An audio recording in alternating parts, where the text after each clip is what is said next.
Hey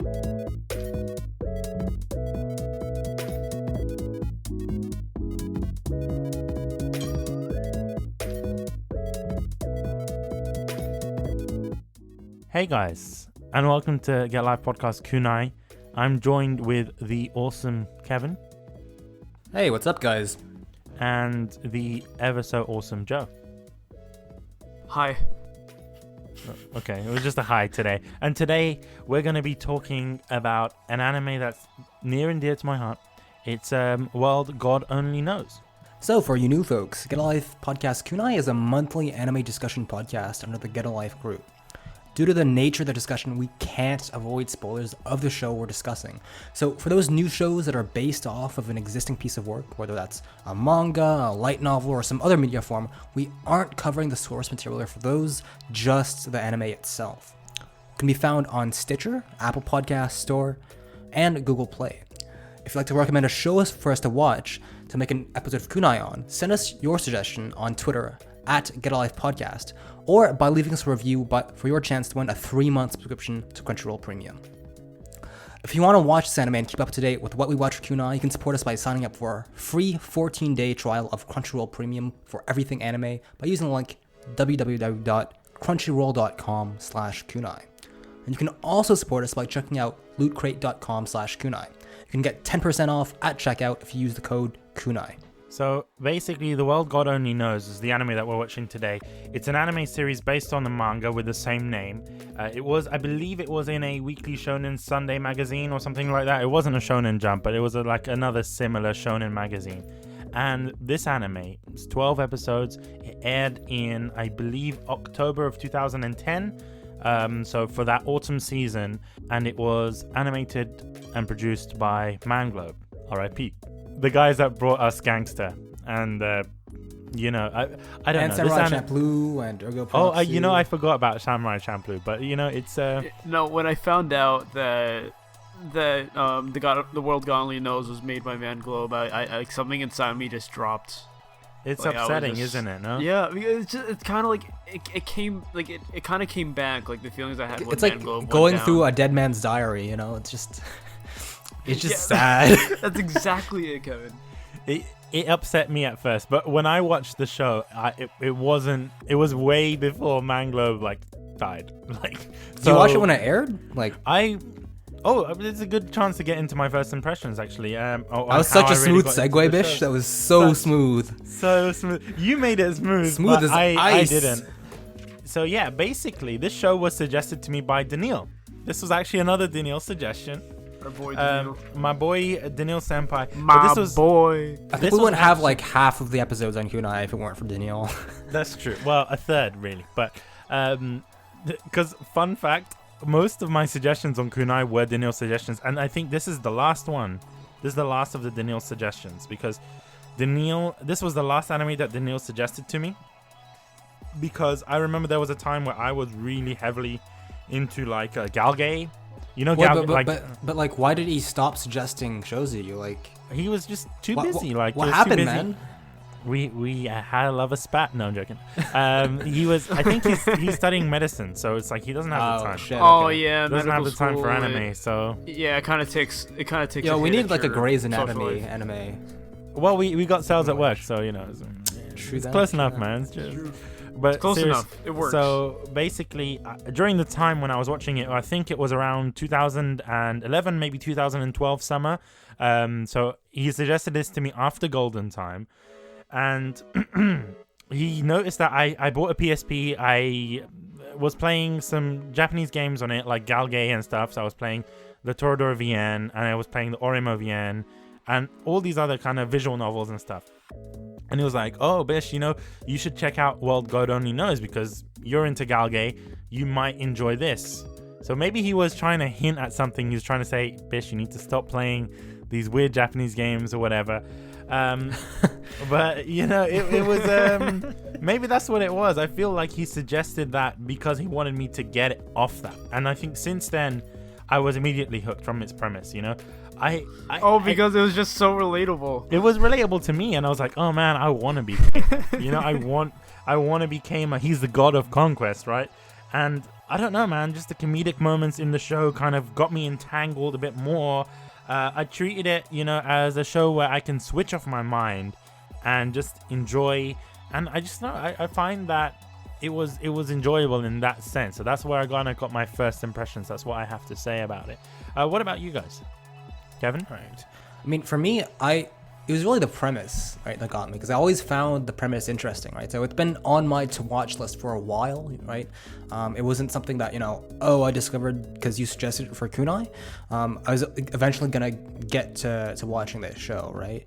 And I was always under the impression, because of him being the god of conquest and all that it would be an ecchi harem show or something, right? But it's really funny, right? I wasn't expecting the comedic aspect of it. So I was really, really happy with the just sheer amount of really cute and fucking hilarious moments packed into the first episode, right? So I was really impressed by the first episode because they go right into the action right away. There's no, heavy exposition, right? That bogs down the action.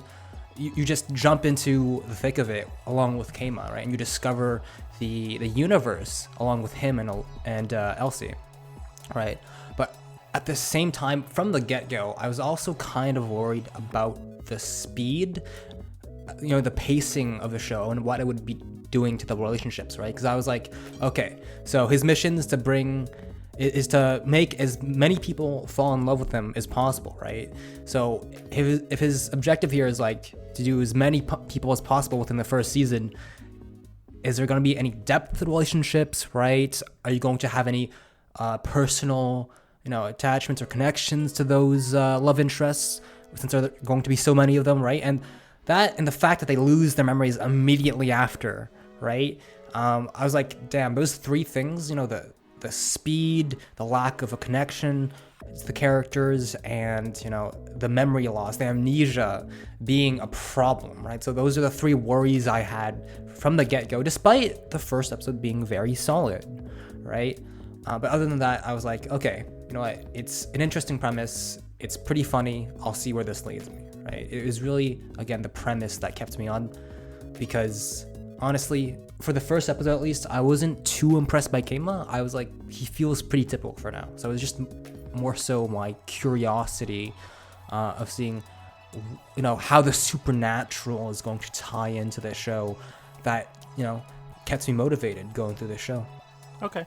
One question I wanted to ask you is that you were kind of worried about the progression of the show and such. May I ask, did you see how many episodes the show was beforehand, before watching it? Yeah. So I knew it was only 12 episodes, right? I didn't know anything else, so I didn't spoil myself. But I was like, okay, 12 episodes, and at the end of the first episode, right, they go through the first conquest already. So I was like, shit, wow, they're really going quickly here. You thought, right? They were going to do a girl an episode, effectively, right? Not necessarily, but I was like, if this is an indicator for the future characters... Kind of episode? What kind of episode, Bish? Like a girl in episode, so love interests, like a monster of the week type show, right? Yeah. Oh, okay. Yeah, I see what you mean. So I didn't know if it would be that bad at that point, but I was like, if it's anything like the first episode and they just rush through things really quickly, I'm kind of worried, because honestly, I don't even remember the first girl's name. Was it Ayumi? I think any of us did. No, I don't. Probably Ayumi. I don't know. I think it's Ayumi. The first girl who was the first conquest, yeah. The track and field girl. Ayumi Takahara. Yeah, Ayumi. She's just completely forgettable, right? Because she gets amnesia after that and stuff, and I was like, I love what I see so far, but I'm worried, because if this is like the other love interests, then we might have a problem in our hands here. Well, that's what. Yeah, exactly. It's like, I feel like what you're saying is kind of, it's one part of a bigger issue, but I'll talk more about that a little later. Mm-hmm. Yeah, but what were your first impressions of the show? Did you have any background with this show, or? Okay, I probably have the worst backgrounds with this show that anyone could ever think of. I saw Elsie and I'm like, she looks cute. I'm gonna watch the show. I was like, because I on a more serious note. It was around the time I was kind of getting into anime. I've referenced this like time a lot, but like it was a notable part of my life when I'm like kind of like discovering these like different shows and like this medium that I've never really seen before. Like I saw Elsie's design and like I was like asked them like where's this character from, and like they're telling me it's the world's God only knows. And like for a time I didn't really watch it. Like I never like I didn't really like dabble into it despite like being interested in like why she looks the way she does and like what she does throughout the show. But then like the show's recommended for the show, and then like it's the typical like the show's recommended, so you know I'm gonna have to give it a try anyway. So I decide, you know, we'll watch it and see what everyone thinks of it. And honestly, the story didn't really hook me right away. It's like I did like Katsuragi was funny as hell to be around, especially when he was paired up with Elsie. But like, I feel like it's like in terms of story, it did really catch me. But I think it was like more of the characters that drew me to what the show was going to do. Like I really liked there's something kind of humorous. Like there's something slightly stereotypical yet humorous about Katsuragi. That was like it's kind of like I feel like he's a character that like he wouldn't really grow on me, but was still interested in. Like I still want to kind of see him more and like see how he would like react to each situation. Sure, it's interesting that you mentioned this whole comedic thing. Right? Yeah, I think that's the idea. It's just like, but like those again, those like first impressions. Like at the time, I didn't really like know what I was getting into. But then we also got to Elsie, and I like she was adorable. I mean, I'll give her that. She was hilarious. Like her and Katsuragi together it's kind of like the dynamic duo, except except one person loves the other while the other hates the other. But yeah, like just kind of seeing their dynamic and seeing how they like were going forward with the story's plot was just very interesting to me. And I wasn't really hooked on the story, as I said before. It was like the premise was something that felt like forgettable to me. But like I feel like maybe like something I saw in the show. I'm sorry to interrupt again, bitch, but like what I saw something in the show where it made me think, you know what, maybe this isn't a show that's about like the story.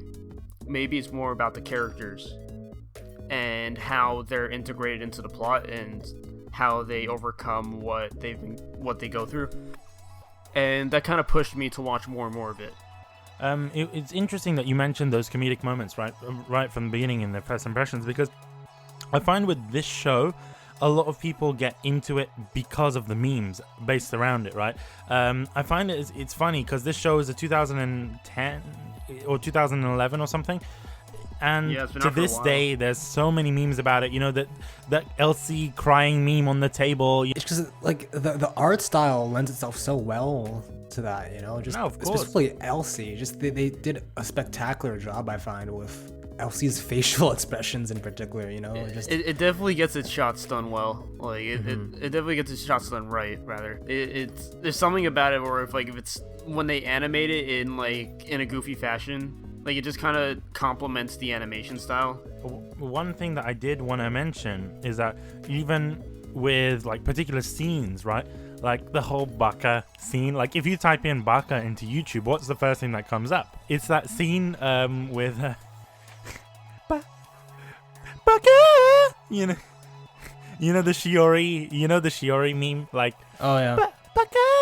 Or Ahu! You know, like as soon as you type Baka into YouTube, that's what comes up. And it's like, I want to kind of jump straight into my favorite moments and episodes because of it, right? Can I be honest with you guys?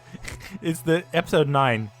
I loved episode 9, to be honest with you. Only because of the jokes and the memes and Shiori and the Baka. That got me. I was just, oh my god. And the way that they had those, you know, when she's trying to speak to Elsie and explain to her come back to school, or like come after school for the books and whatever, and the way those little ellipses just come up on the screen like dot dot dot dot dot, dot, and it just covers her eyes. It's like it's just so perfect. The entire hilarious. Screen is just silence and like, oh my god. I don't know what to say anymore. My mind's blank. Please get me out of this. You know, I felt in that moment kind of something similar. I can't explain it. It was something similar to card capture. Sakura, you know, like when the first time I saw Sakura, I felt like this kind of motherly affection towards that character. But here I felt like, oh my God, I just want to hug you. Like I feel so it's like sympathy on the other side of the spectrum. I think that was one of my favorite episodes because of that. Another one was... I saw her getting really... I'm sorry to interrupt again, bitch, but like, I loved how... crap, I forgot what I was gonna say. It was just something that was so adorable about the way she spoke that made me think, like, protect her, please. Like, protect. Must protect. We must protect. And I feel like we get that in anime, right? Sometimes. But really, I think my absolute favorite episode, and tell me if you guys disagree or whatever, it was the filler episode 4, Between the Conquests, right? You know that one where he was playing the shitty... Oh yeah. The fucking glitched up fucking rushed EA game, right? Yeah, the rushed game, and it was just like, what the fuck? What was your favorite moment in that though? Because I would say one of my favorite moments is, I don't know, is that looping scene. You know, when he's going to he says, okay, I want rice for like lunch or something, and it loops to the gym with him getting thrown the dodgeball. I was fucking laughing. Laughing so much a little piss came out. Like, it was that funny. I know repetitive jokes are not always the best, but I think it was kind of well done in that episode. And not just that, like, another thing I liked was, you know, his 2D speech that he made, why 2D girls are better. 2D girls are better. Oh yeah, when it was so cringe. Do you know what I found was fun? I was looking back at it in the second watch through, and even in the third watch through, I was thinking, is this supposed to be like a Nazi Germany like speech? Because if you look at it, it's no, that's kind of exactly akin what to it's that. supposed to be, though. Honestly, the skits in general were just gold when they suddenly like got out of like reality and just showed him in these different scenarios.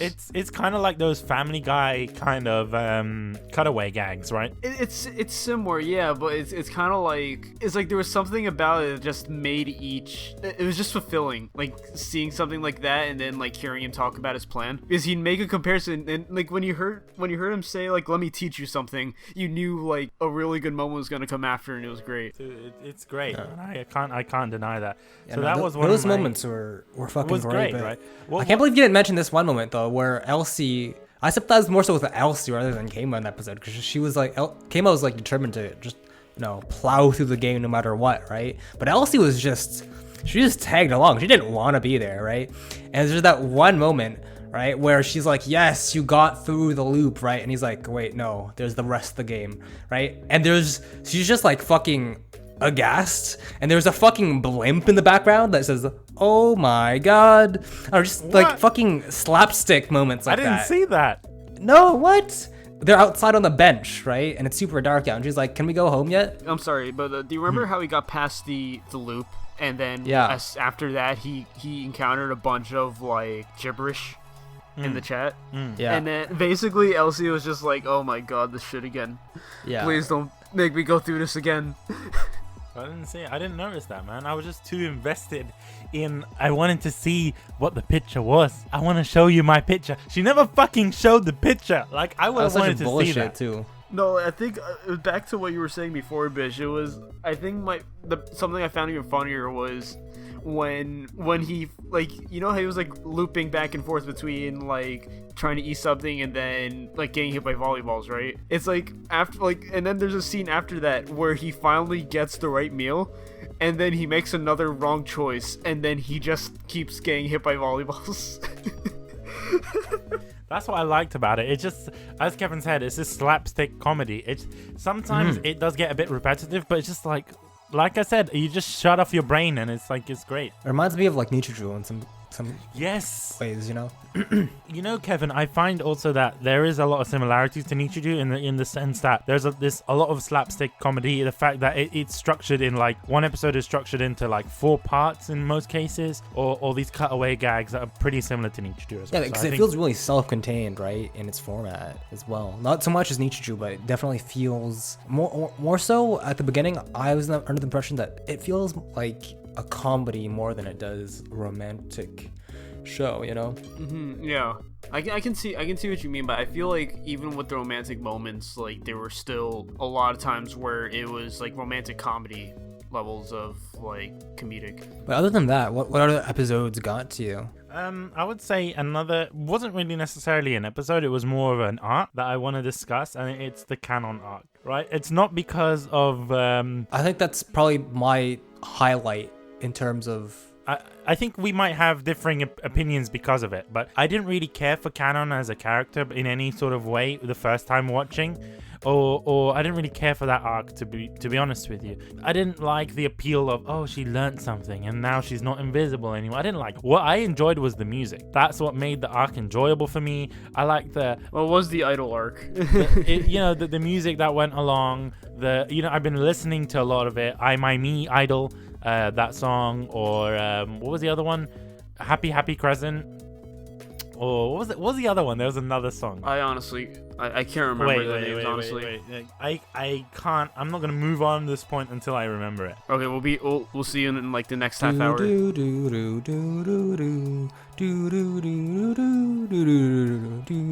done yet? No, I have it. Actually, I have it saved on my phone, so it's. What was the song? Oh, All For You. All for you. All for you. You can tell Bish had a lot of fun. Oh man, I loved it, listen man. to music in that I arc. fucking love that arc. Probably save that. It's probably his ringtone now, for all we know. That dude, it's on my phone. It's like, I'm not gonna lie to you. I believe it. One thing that I want to say is that that arc just made me feel good about myself, and I don't know if it's the appeal of idols, or it's the music, or it was the fact that you saw all of those guys, like they were so happy, like oh my god, like her fan club. Idol. You know what I mean? Well, since you were talking about the music, let me ask you this: like, did you feel any sort of like significance in each song, like not just something to listen to, but like also the meaning behind it? Because I know like the very last song was the hidden meaning within those songs. Well, I mean, because there's like, you know how, let me give you an example. So you know how at the end when she's singing and like you could tell it's very related to her, like the situation that just happened, like she was lost in noise and then like she saw the light. But you mean the very last song that she sang? Yeah, the very last. Well, I mean, song. that was that wasn't really exactly, allegory. That was the song that she sang with her former bandmates before she became a solo act. You don't have to be like an English major to catch that. Well, yeah, of course. It was obvious it was referencing something else. It just kind of felt like there were multiple meanings in like the song she sung. And like it felt very fitting for the Japanese audience or people who understand Japanese. The songs do actually mean a lot of things, right? I was listening to it, and I can't understand a lot of Japanese, but I think it's called I Idol or something, or I'm an Idol or something, where she sings I my me idoru, watashi idoru. She's saying I'm an idol, like that's what she's saying in the song, for the most part, and I felt that. I felt the idol presence. As she was singing, I felt that I was a part of the Canon Fight Club. I was going to say Canon Fight Club, but it wasn't that. The Canon Fan Club. I felt a part of that. I felt a part of a community. I feel that's a bit odd, really, within anime. Like, you usually, anime Twitter is a bit shit, and, the anime community in general can be a bit hit or miss, but looking at that, I felt warm inside. That whole story arc, and I would say more so the end of that arc, really made me feel warm inside. Not because of canon, but because of the music, and I feel the music kind of moved me.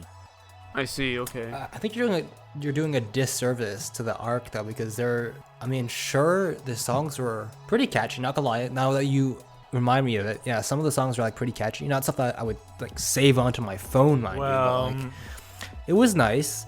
But for me, I found that there was a contrast between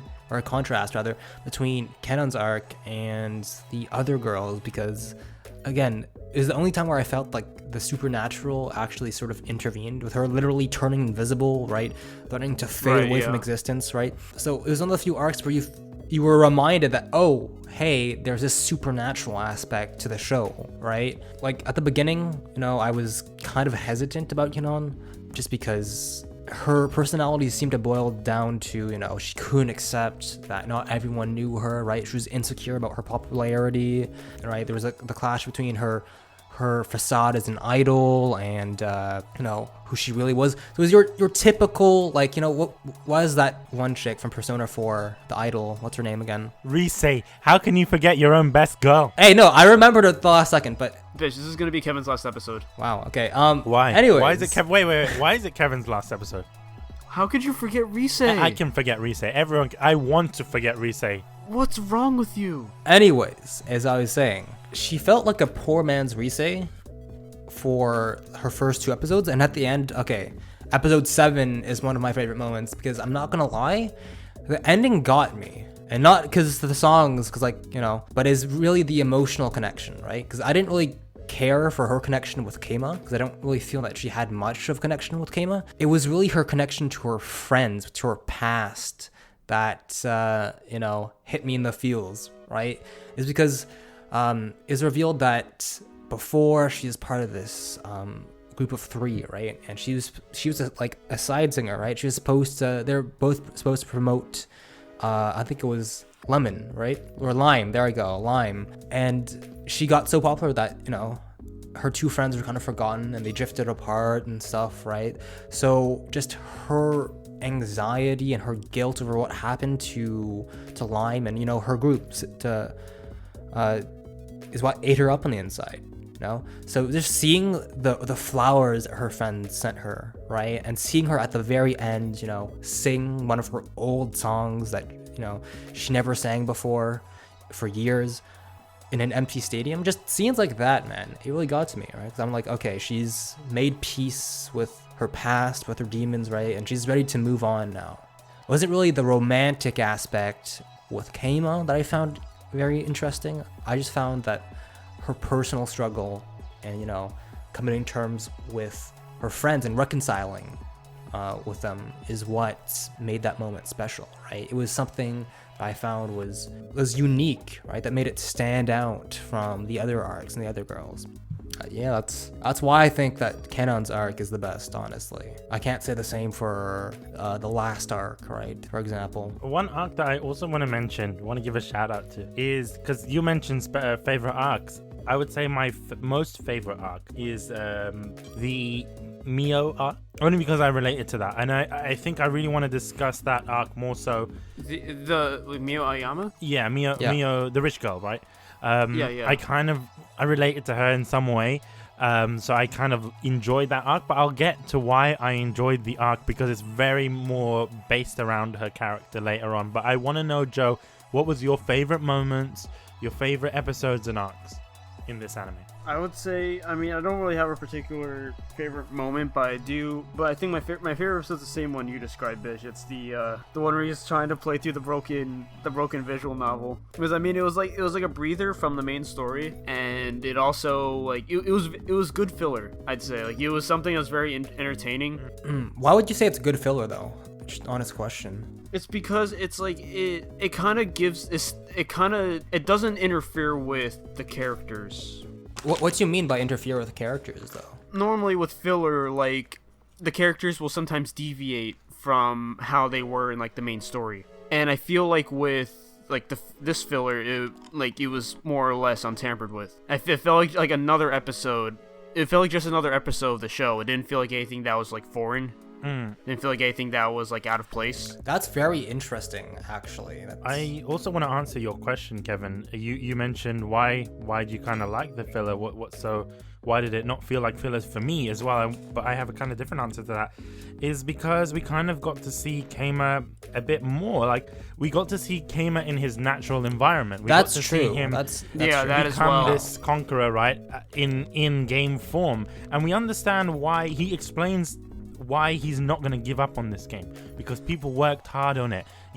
There is this girl's story to tell, and he wants to see that story. Do you see what I mean?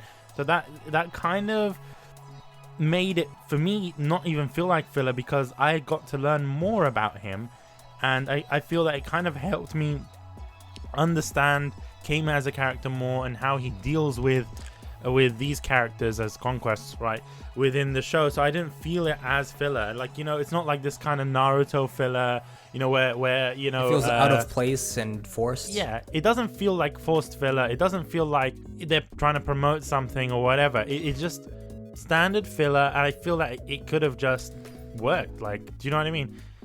It just felt like that to me. I really appreciate your comments because, I mean, I found it really interesting because, Joe, the reasons why you liked it so much were the reasons why I found it so just... I mean, it was still very funny, right?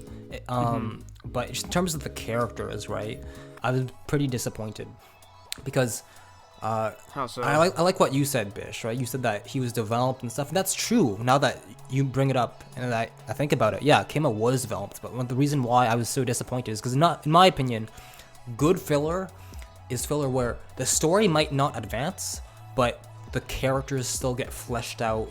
They get developed, and Keima was developed in a way because you get to see, why he's so upset. Like, get to see him in action, right, in his games he wants, instead of being caught up with his mission, right, with Elsie all the time. But more specifically for me, I just didn't enjoy it that much because yes, you're exploring his character, but you're exploring a facet of his character that you already know about, right? His character before then was a meme in the sense that he was defined by, dating sims, right? Yeah. So you explore more of his dating sim side, right? You don't get to see, okay, how is Keima the person like, right? What about his other aspects of his personality outside of that one core tenet, right? I think they go hand in hand, right?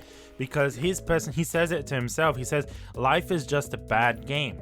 That's how he treats life. So I feel that seeing Keima in this is true Keima. This isn't the Keima that we see when he's I know, but conquering like I want them to elaborate on that quote more. Like, why is life a bad game? Did he have any bad experiences as a kid that caused him to be this way, right? Like, just explore his why? past, his development, sure, right? Just things outside of games, because that's what we explore.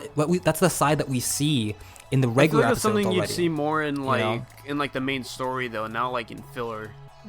I think because of the nature of this show, because it is a monster of a week type show. Yeah. You don't have the opportunity within the main the story. The focus is so much on the love interests, right? Because they only have so much time to get developed. That it's true that Keima still grows, right, as he meets these new girls, but at the same time, right, it's not a 50-50 split. Most of the attention is on the characters. On the characters, exactly. So may I ask you a question, Kevin?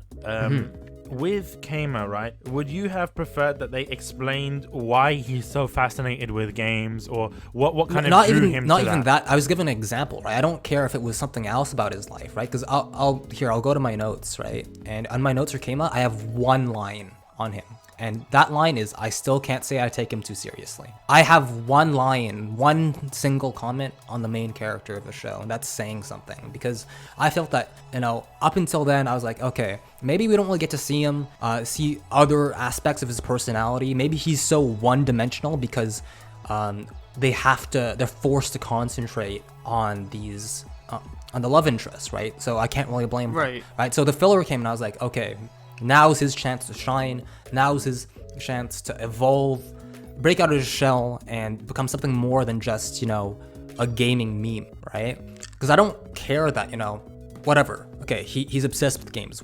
They got that point through, since the first episode, right? But by that point, I was like, okay, I get it. Can we see his human side, right? Or is he just a one-dimensional character? I really saw it as an opportunity to take other avenues of approach with his character, So that's why I find that filler, and should I say, like all the filler episodes in this show, kind of disappointing, right? Because it doesn't reach its full potential, right? You don't get to see other aspects of Keima, but not only that, I wouldn't have cared if they didn't develop Keima and if they developed the rest of the universe, right? Because if I recall correctly, Elsie mentions that, she has an older sister and stuff, and there are flashbacks very briefly to her time as a demon in hell and all that, right? So there are these little teases, right, at the supernatural side of the story.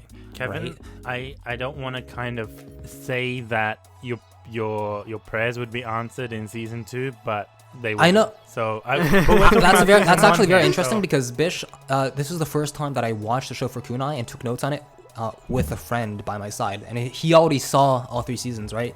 And justly, he had the same reaction as you. Whenever I would voice a criticism or something, he'd be like, dude, just season 2, right? But the thing is, we're not here to talk about season 2, right? That's true. That's true. That's the problem. I'm sure season 2 is great, but I've only watched season 1 so far, right? So I can't really comment on that. That's fair. But all I can say is that, as I said for my first impressions in the first episode, what I really wanted to see is, okay, this is a romantic comedy, sure, but what makes it unique as a show is its premise, right? The fact that he's been given this mission by these demons, right? So I just wanted to see them develop out the part of the show that makes it unique, right? That makes it stand out. What makes it different from, say, just a normal romantic comedy set in a non-magical world, right? Because if you take out Elsie out of the equation and all that, and you take the ghosts that come out of the girls at the very end of each arc, you could say that it's almost, a normal romantic comedy, right? So I just wanted to see them flesh out the supernatural part that makes this show so unique that I was really interested in, right? But they didn't take time to do that either in the filler, which, again, I found disappointing. Because Joe, you said that yes, and Bish, you also said that the filler feels, right at home within this show, right? And that's a good thing. But in here, well, I mean, I agree. I know what you're trying to say. Like, I 100% share those opinions. Like, the show didn't really develop the loose souls, like Elsie herself. Like, they were just kind of there. Like, honestly, I forgot about the main story. Like, at some point, it felt like that the supernatural aspect, right, was kind of forgotten, right? Yeah. So again, yes, this filler episode fits into the show, but it fits so well that it just kind of mediocre in the sense that it doesn't really distinguish itself from the rest of the arcs. Because I mean, I still loved the comedic moments in episode 4 because it was hilarious, but the regular arcs of the show were hilarious as well, right? So right, it didn't present anything fresh, right? I'm not saying that they didn't develop Keima's character, but it just wasn't interesting because they didn't try to explore new things, in my opinion, right? I would say, without a doubt, like, I mean, I know what you're trying to say with the arcs. Like, overall, like, despite what happened in each arc, like, it just kind of, like, a lot of it just didn't really, like, add to the, like, overall story. The arcs themselves, like, the arcs alone, did have very good moments. I think the one that really stood out to me the most, like, specifically was what was her name? It was like the librarian. Shiori. Yeah, Shiori. Like, she, honestly, I think she was my favorite out of them all, mainly because of how, like, relatable she was to me. Like, I feel like it's like I'm gonna be deep here for a second. I saw a lot of myself within Shiori. It's like she reflects a lot of how I act outside of like online chat rooms or like games and stuff. Like, when I'm like going outside or like when I'm trying to talk to people, like, I can't bring myself to talk with people. Like, it's because I'm always like afraid of like saying the wrong thing, or like I'm always just afraid of kind of instigating something or like explaining something incorrectly. And then I would like just kind of, in order to like help myself, sometimes I would like be quiet, and then sometimes I would like play games or something, because in a lot of ways games are like an alternate world for me, where I can just kind of like I can like be a little more myself, you know what I mean? So you found her character to be really like, sympathetic. Yeah, sympathetic. She was very touching. Like, she really touched like my heart in a lot of ways. Like, I mean that in like the most serious way. I mean, we'll talk about characters in more detail later, but what I'm interested to know is that what about the arc, like what moments in the episodes, made you go, you know what, Mio is, best girl, or Mio is, a great character. What moments in particular, other than the Baka, because that's Kevin. Oh shit, yeah, Shiori. Freudian slip right there. No, Mio was the worst one. Whoa! You can't be saying that shit. Okay. Anyway, on a more serious note, yeah, like, it's okay. You didn't hear anything. No, just I think Bish is like ready to fucking fight you, man. He's ready to like leave the Discord. That's what he's ready to do. Like, but anyway, it was more of this. it was like it was a more like how do I describe it? Like it wasn't like anything like over the top. Like it wasn't like say like canons, whereas like you have like all these like idol lights, you have like she's on stage, she's singing, and then she has like this like darker past. So she's more ordinary, right? She's not rich like Mio, and she's not famous like Kanon, right? Yeah, she doesn't stand out in a lot of ways, but I feel like that's kind of what makes her so great. And like she's just so normal. She's very like, and then at the same time, it also makes her very relatable. And then I feel like just kind of the whole like idea of like the library being her own worlds, and kind of like throwing yourself in a different place so that you can ignore reality. I feel like that plot line was just brilliant, and like it stuck out to me more than the other ones, for reasons I mentioned before. I'll ask you the question later on characters, but you know, you bring some really interesting insights into that arc, because honestly, I felt that it was kind of weak. I don't know. It's just a lot of it just came from just how relatable it was. I suppose. You know what I mean? Like it's really like it's really subjective in the end. We're talking about the arcs and such. I want to get into the story, and really before we get into the story, I want to give my take on how I felt this anime was structured and how I felt the anime was trying to perceive itself as, right? If you guys realize that this whole show is basically one big visual novel. I'm not sure if you guys got that or not. Yes. Oh, okay. I actually have a point at the very end. It just kind of clicked for me when I was watching episode 9. So that's Shiori, the beginning of Shiori's arc, right? I noted it, right? I wrote down, it feels like I'm watching a visual novel playthrough, honestly, right? It feels like I went on YouTube and typed in, you know, the world God only knows let's play or something. You know, I was like, am I watching a show here, or am I watching a YouTuber do a let's play? First of all, there is a game, Kevin, that is a visual novel based on World God Only Knows anime, and it plays out pretty much like the anime. Yeah, I was under the impression actually that, you know, if I didn't know better, I would tell you that that the game came first and this was an adaptation of the game, right? But if not mistaken, that's not the case. That's not the case, no. That's not the case. First of all, I started to notice this when I saw the flags, where it says flag 5.0 or whatever. Yeah. That is a trait within the, you know, visual novels and galgays, right? That's the point where you save. I don't know, the fact that you speak to these girls and then they forget about you after you've spoken with them. Yeah, I mean, I don't think they were trying to hide it at all, really. I think that's what they were going for, really. Of course, it's what they were going for, but I felt that they were going for that to make this seem like this is more of a galgay as opposed to an anime, right? Because within galgay, right, you play the character, you do that, you conquer the character, whatever, as they say in this anime, right? And it's like a new game plus, right? Even if you do a new game plus, they're not going to remember you. You're going to have to start that relationship again. So in that sense, they kind of forget about it, just like it is in a game, right? Secondly, I feel that even the whole events, the fact that Elsie is building making the cake for him, or even that the end cards, I'm not sure if you've noticed the end cards or not within this anime, that when they're talking about the next episode, there is no animation in it. It's just a still image with like key art or something. And then it's like text boxes, right? It makes me feel it looks like art made by maybe the artists on the team, or maybe like fan art or something. I presume so, but I feel that they're doing that as a way to break the fourth wall. That's what it feels like to me. It's like, hey, look, this is the joke. This show is basically a galgay. Like that's what it felt like. Didn't Haganai do something similar? Or was that a different show? I think it was Nisekoi that did that, but I think it was Nisekoi. Yeah. Because I remember like there was a show that we covered that I know like shows I've done that in the past where they show like art and such, and I feel like it kind of adds a lot to the show itself. Yeah. One thing that I also want to mention in favor of this point and this idea is the fact that there is a episode. You know that episode where she's trying to make the cake and then she releases a dragon? Oh yeah. Have you noticed that episode had not three different endings, but from 3 different perspectives, right?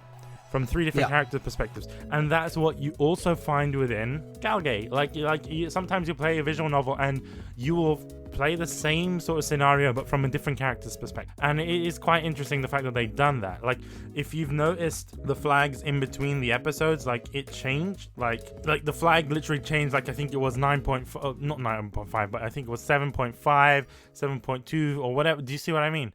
So it's structured in such a way like that to me personally. I just kind of felt like that, and I think it was a good thing to mention. But what's your stance on that? Like, do you feel that it was for the better, or did it harm the way the show? I'll be honest with you, Kevin. I felt it was a nice idea, but it was poorly executed because it did harm the show. In a sense that because of that, following that kind of format, it made the show stale. Like, you know what was going to happen. You know he's going to conquer the girls. Like, yeah, I mean, honestly, like by the end of the second arc, I was like, okay, I think I see a pattern developing here, where it's like, first episode is one girl, right? Then the next one is a girl over 3 episodes, then it's a filler. Then a girl over 3 episodes, then a filler. Then after a girl over 3 episodes, then a filler. Like, you could see the format, right? And like from the second arc. And not only right? that, you can watch these episodes in any order. In any order, right? You don't necessarily need to watch the arcs in order. Because they forget that he even exists after their arc is done, right? That's a thing. Yeah, I feel like that was just a very weird sort of plot point. I mean, I guess maybe it's because they didn't want the girls to kind of fight with each other and kind of be like, hey, like he was like involved with me, then oh no, he was involved with me. It's really funny that you mentioned that because we talk about this kind of shit, but I don't want to say because that is something second season, kind of right? From there. It's probably the second season. Here we go. But I mean, yeah, I have to agree here in the sense that again, it's just I was really disappointed to find that my suspicions, my worst fears in the first episode turned out to be true, right? There are plenty of hilarious moments on the show, right? And but the way they take dives into the lives of a different girl so often, right, makes for a lot of variety, but it's a double-edged sword, right? Because the fact that they're squeezed within 3 episodes and only 3 episodes, right? Coupled with the fact that they get amnesia afterwards, as we said before, it makes you feel like there's very little progression, right? The only 2 consistent characters throughout the entire show are Keima and Elsie, right? And I guess like the mom too, but she's a side character, right? And the fact that, Bish, you said that you could watch the show the arcs in any order is, for me, not a good thing. That means that the main characters are static. They aren't really changing, right? And I know some mega fan of this show is gonna be like, oh, actually, Keima did develop over the season. You just didn't notice it. No, it's true. I completely understand what you're saying, but I feel that's also due to the fact that it's structured in this visual novel type way. Because even then, the characters themselves are tropes. Keima is I realized that well. the visual novel probably worked like this, right? So they had to follow that, but my criticism still stands. It just makes for a predictable and kind of lackluster development of characters within the context of a TV show. I do want to point out that the visual novel came out after the anime was released. So the visual novel was an anime adaptation of the anime. This was originally a manga. Just to keep that in. Honestly, my friend who I was watching it with, right, my flatmate, he actually said that when he first watched through this. Which flatmate? This is Anthony, right? He actually said that it reminds him of like the endless 8 in Haruhi, where it just feels like there's no progression, right? Because it feels like Keima is stuck in a time loop, right? Where it's like, he completes a conquest and then it's a reset for his personality, and after he's going to find a different girl. Well, I was going to say Forrest Gump. It's not like that. It's like what was that film that has Tom Hanks in it? Was it Tom Hanks? No, it wasn't Tom Hanks. What was it? A Groundhog Day. That was not Tom Hanks, but it's effectively a Groundhog Day. Like every day is repeated the same, and it's just like variations. But the thing is, right? Keima doesn't get amnesia, right? But he still doesn't really develop. But that's because he doesn't give a shit about these girls because they're not 2D. Like, do you know what I mean? It's his attitude toward it. It's supposed to be a romantic conquest, right? But the thing is, like, you can see that Keima doesn't really give a shit. But I'll ask you a question, Kevin. You say it's supposed to be a romantic conquest. How can you see romance to build in 2 days? Like, effectively, these conquests happen over 3 days, right?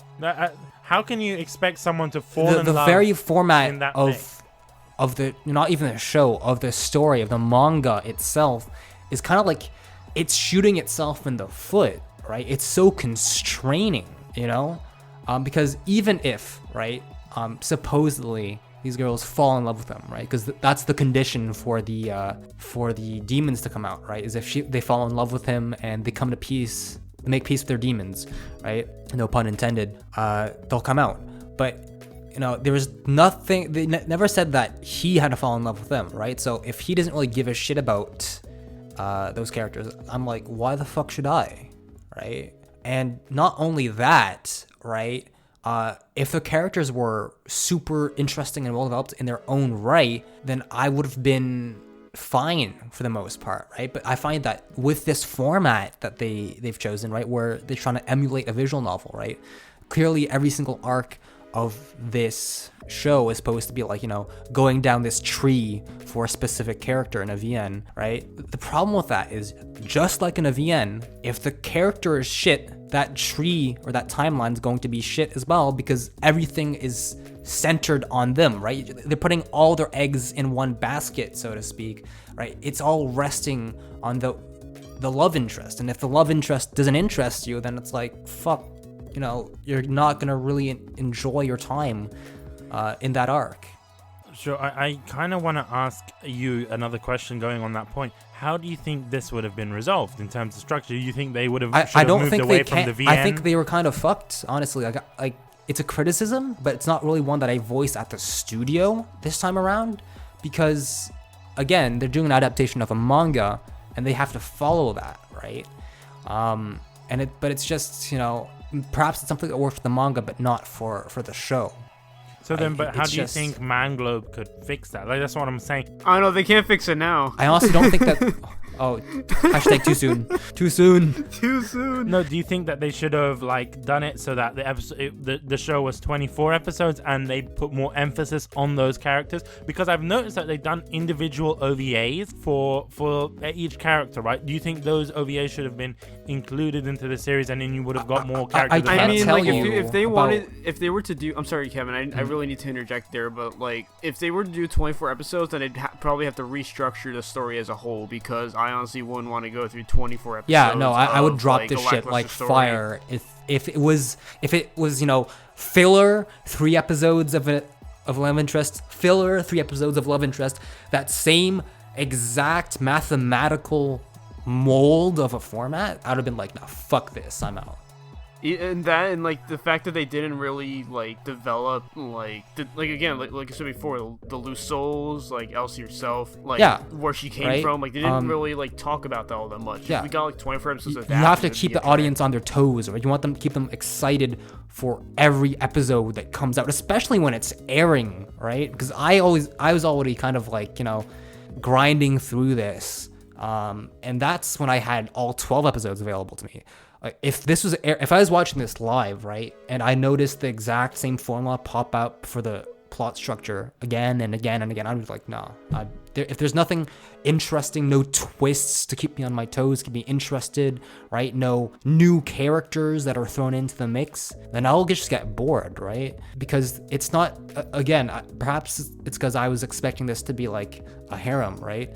There's basically Elsie, Keima, and then there's the love interest, right? You don't have a whole lot of characters to work with is the problem. So even if in other shows, right, in your typical harem show, if there's one character you don't like, whatever, there's 5 more, 10 more that probably will interest you, right? So you can tolerate it. But here, if you don't like the love interest, it's well, too bad, because they're going to be there for the entire arc, and then they're irrelevant anyways. You don't feel like there's any progression, because like you said, Bish, it's a monster of the week type of deal, where it's you can't see what's the end game? Is he gonna go on like this trying to collect souls forever until he gets every single lost soul that's the whole in point. the city? Yeah, that's the whole point of it. They do establish that in the beginning of the show. Yeah, exactly. But it's just unsatisfying, because you're Keima goes through a reset in terms of personality, and the love interests get amnesia. So it's what's changing from arc to arc? There's no sense of progression. It's nothing. It's kind of like putting the show on repeat with a different. Exactly. It's you're going through a fucking time loop, right? You're not getting that satisfying sense that, okay, these characters, they're learning new things, right? Because you see, to be invested in a show, you have to believe that the characters are human, right? They're not just something that was thought up by some scriptwriter. You have to believe that, you know, that they're believable, that they're 3D, right? But in this case, it's just because of the time constraint with every arc, right? The amnesia and, you know, so many other things. It just feels like, you know, they just rehashed the exact same formula for different love interests, and it makes you lose interest, you know?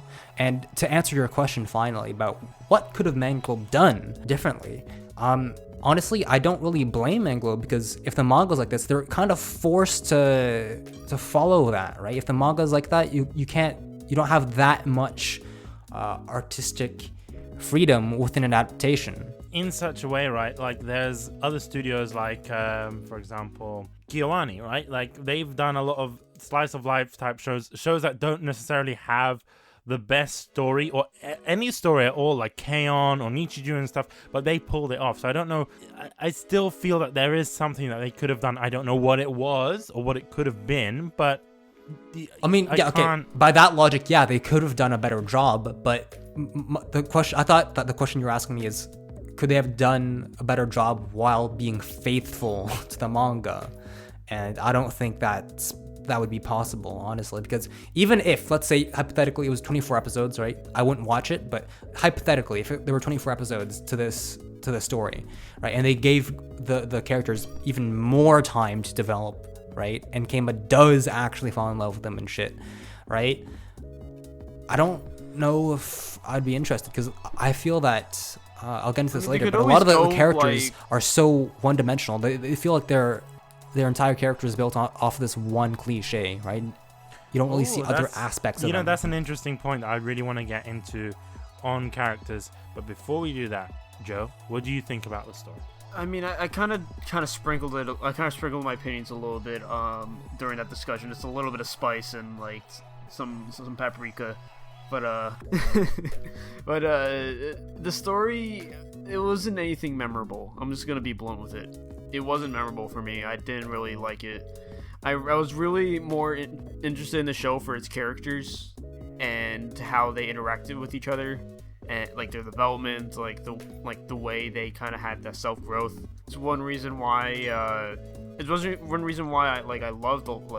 few of these characters. Like I loved Elsie. I loved I love Shio. Like I was just talking about her. Like I feel like those stuck out to me much more than the story itself, because the story, like, honestly, I feel like in a lot of ways they made the show in a way where the story was more secondary, because I feel like there wasn't like anything significant. Like I didn't feel any kind of like it never really felt like the main character was in like any kind of danger, because like if we follow like what it introduced, if he like refused to do anything, he would have just gotten his head cut off. Isn't that a type of danger though? Like, well, no, that's not. I didn't say there wasn't danger. I said it didn't feel like there was any kind of danger, because they kind of just dropped that point.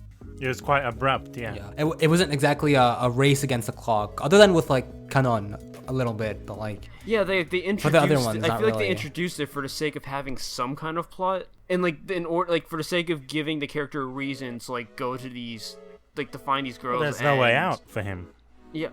Well, yeah, there's no way out, but like I feel like it was kind of like the plot giving him a reason to kind of do these different things, because without without any kind of like setup, then like why is he going around and trying to impress these girls? Like the story was there to give him a reason, like nothing else. Like you see what I'm trying to say I here? See. Like it kind of, yeah, like it's just, that's why like I feel like the story just it hurt the story in a lot of ways, and it in the end it was very insignificant, and I feel like the characters were kind of what kept me going with the show.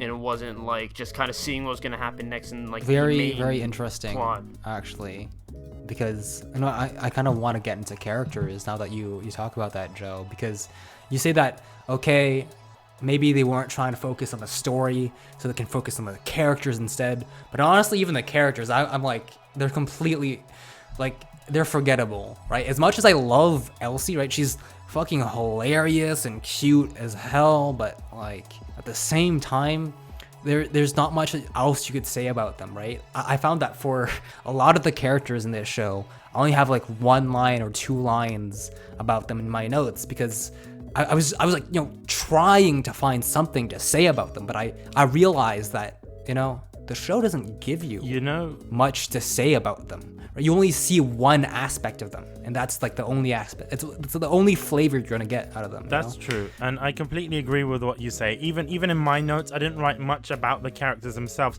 but I did mention that the characters in this show are tropes. They're there to fall in line with the visual novel style, right? If they weren't tropes, Keima wouldn't be able to use his tactics from the games to conquer them, right? So it's a necessary evil, I think, to be honest. Like, the characters follow clear archetypes that are often overused in anime and visual novels. You got the tsundere, you have the himedere, you have the dandere. And I think that the fact that these dandere, like the deres in anime, they first originated in visual novels and they made its way into anime. I feel like it's like... I was always under the impression that it was Evangelion that started it. No. I did some research on it actually when I was looking into this, and it was a visual novel from many years ago. I think in the 2000s, right? That kind of introduced the terms. Like the tropes were there. The terms. But Evangelion predates that shit, though, dude. No, I know, but I mean the term tsundere and dandere. Right. I'm not talking about the expressions, right? But I'm talking about the terms. Like, they were officially named in a visual novel, right? I find introducing these characters with these kind of traits is very shallow, and I think it's basic. And I think in the long run, the reason that they're doing this is to kind of build them across a season, maybe 3 seasons or 2 seasons. But I think we don't really see this during this season 1. I think that because their memories are erased, and it's something that we kind of see. It's ironic, right? We see this in future seasons of this show, but we don't see it in season 1, and it does this season a disservice because of that, right?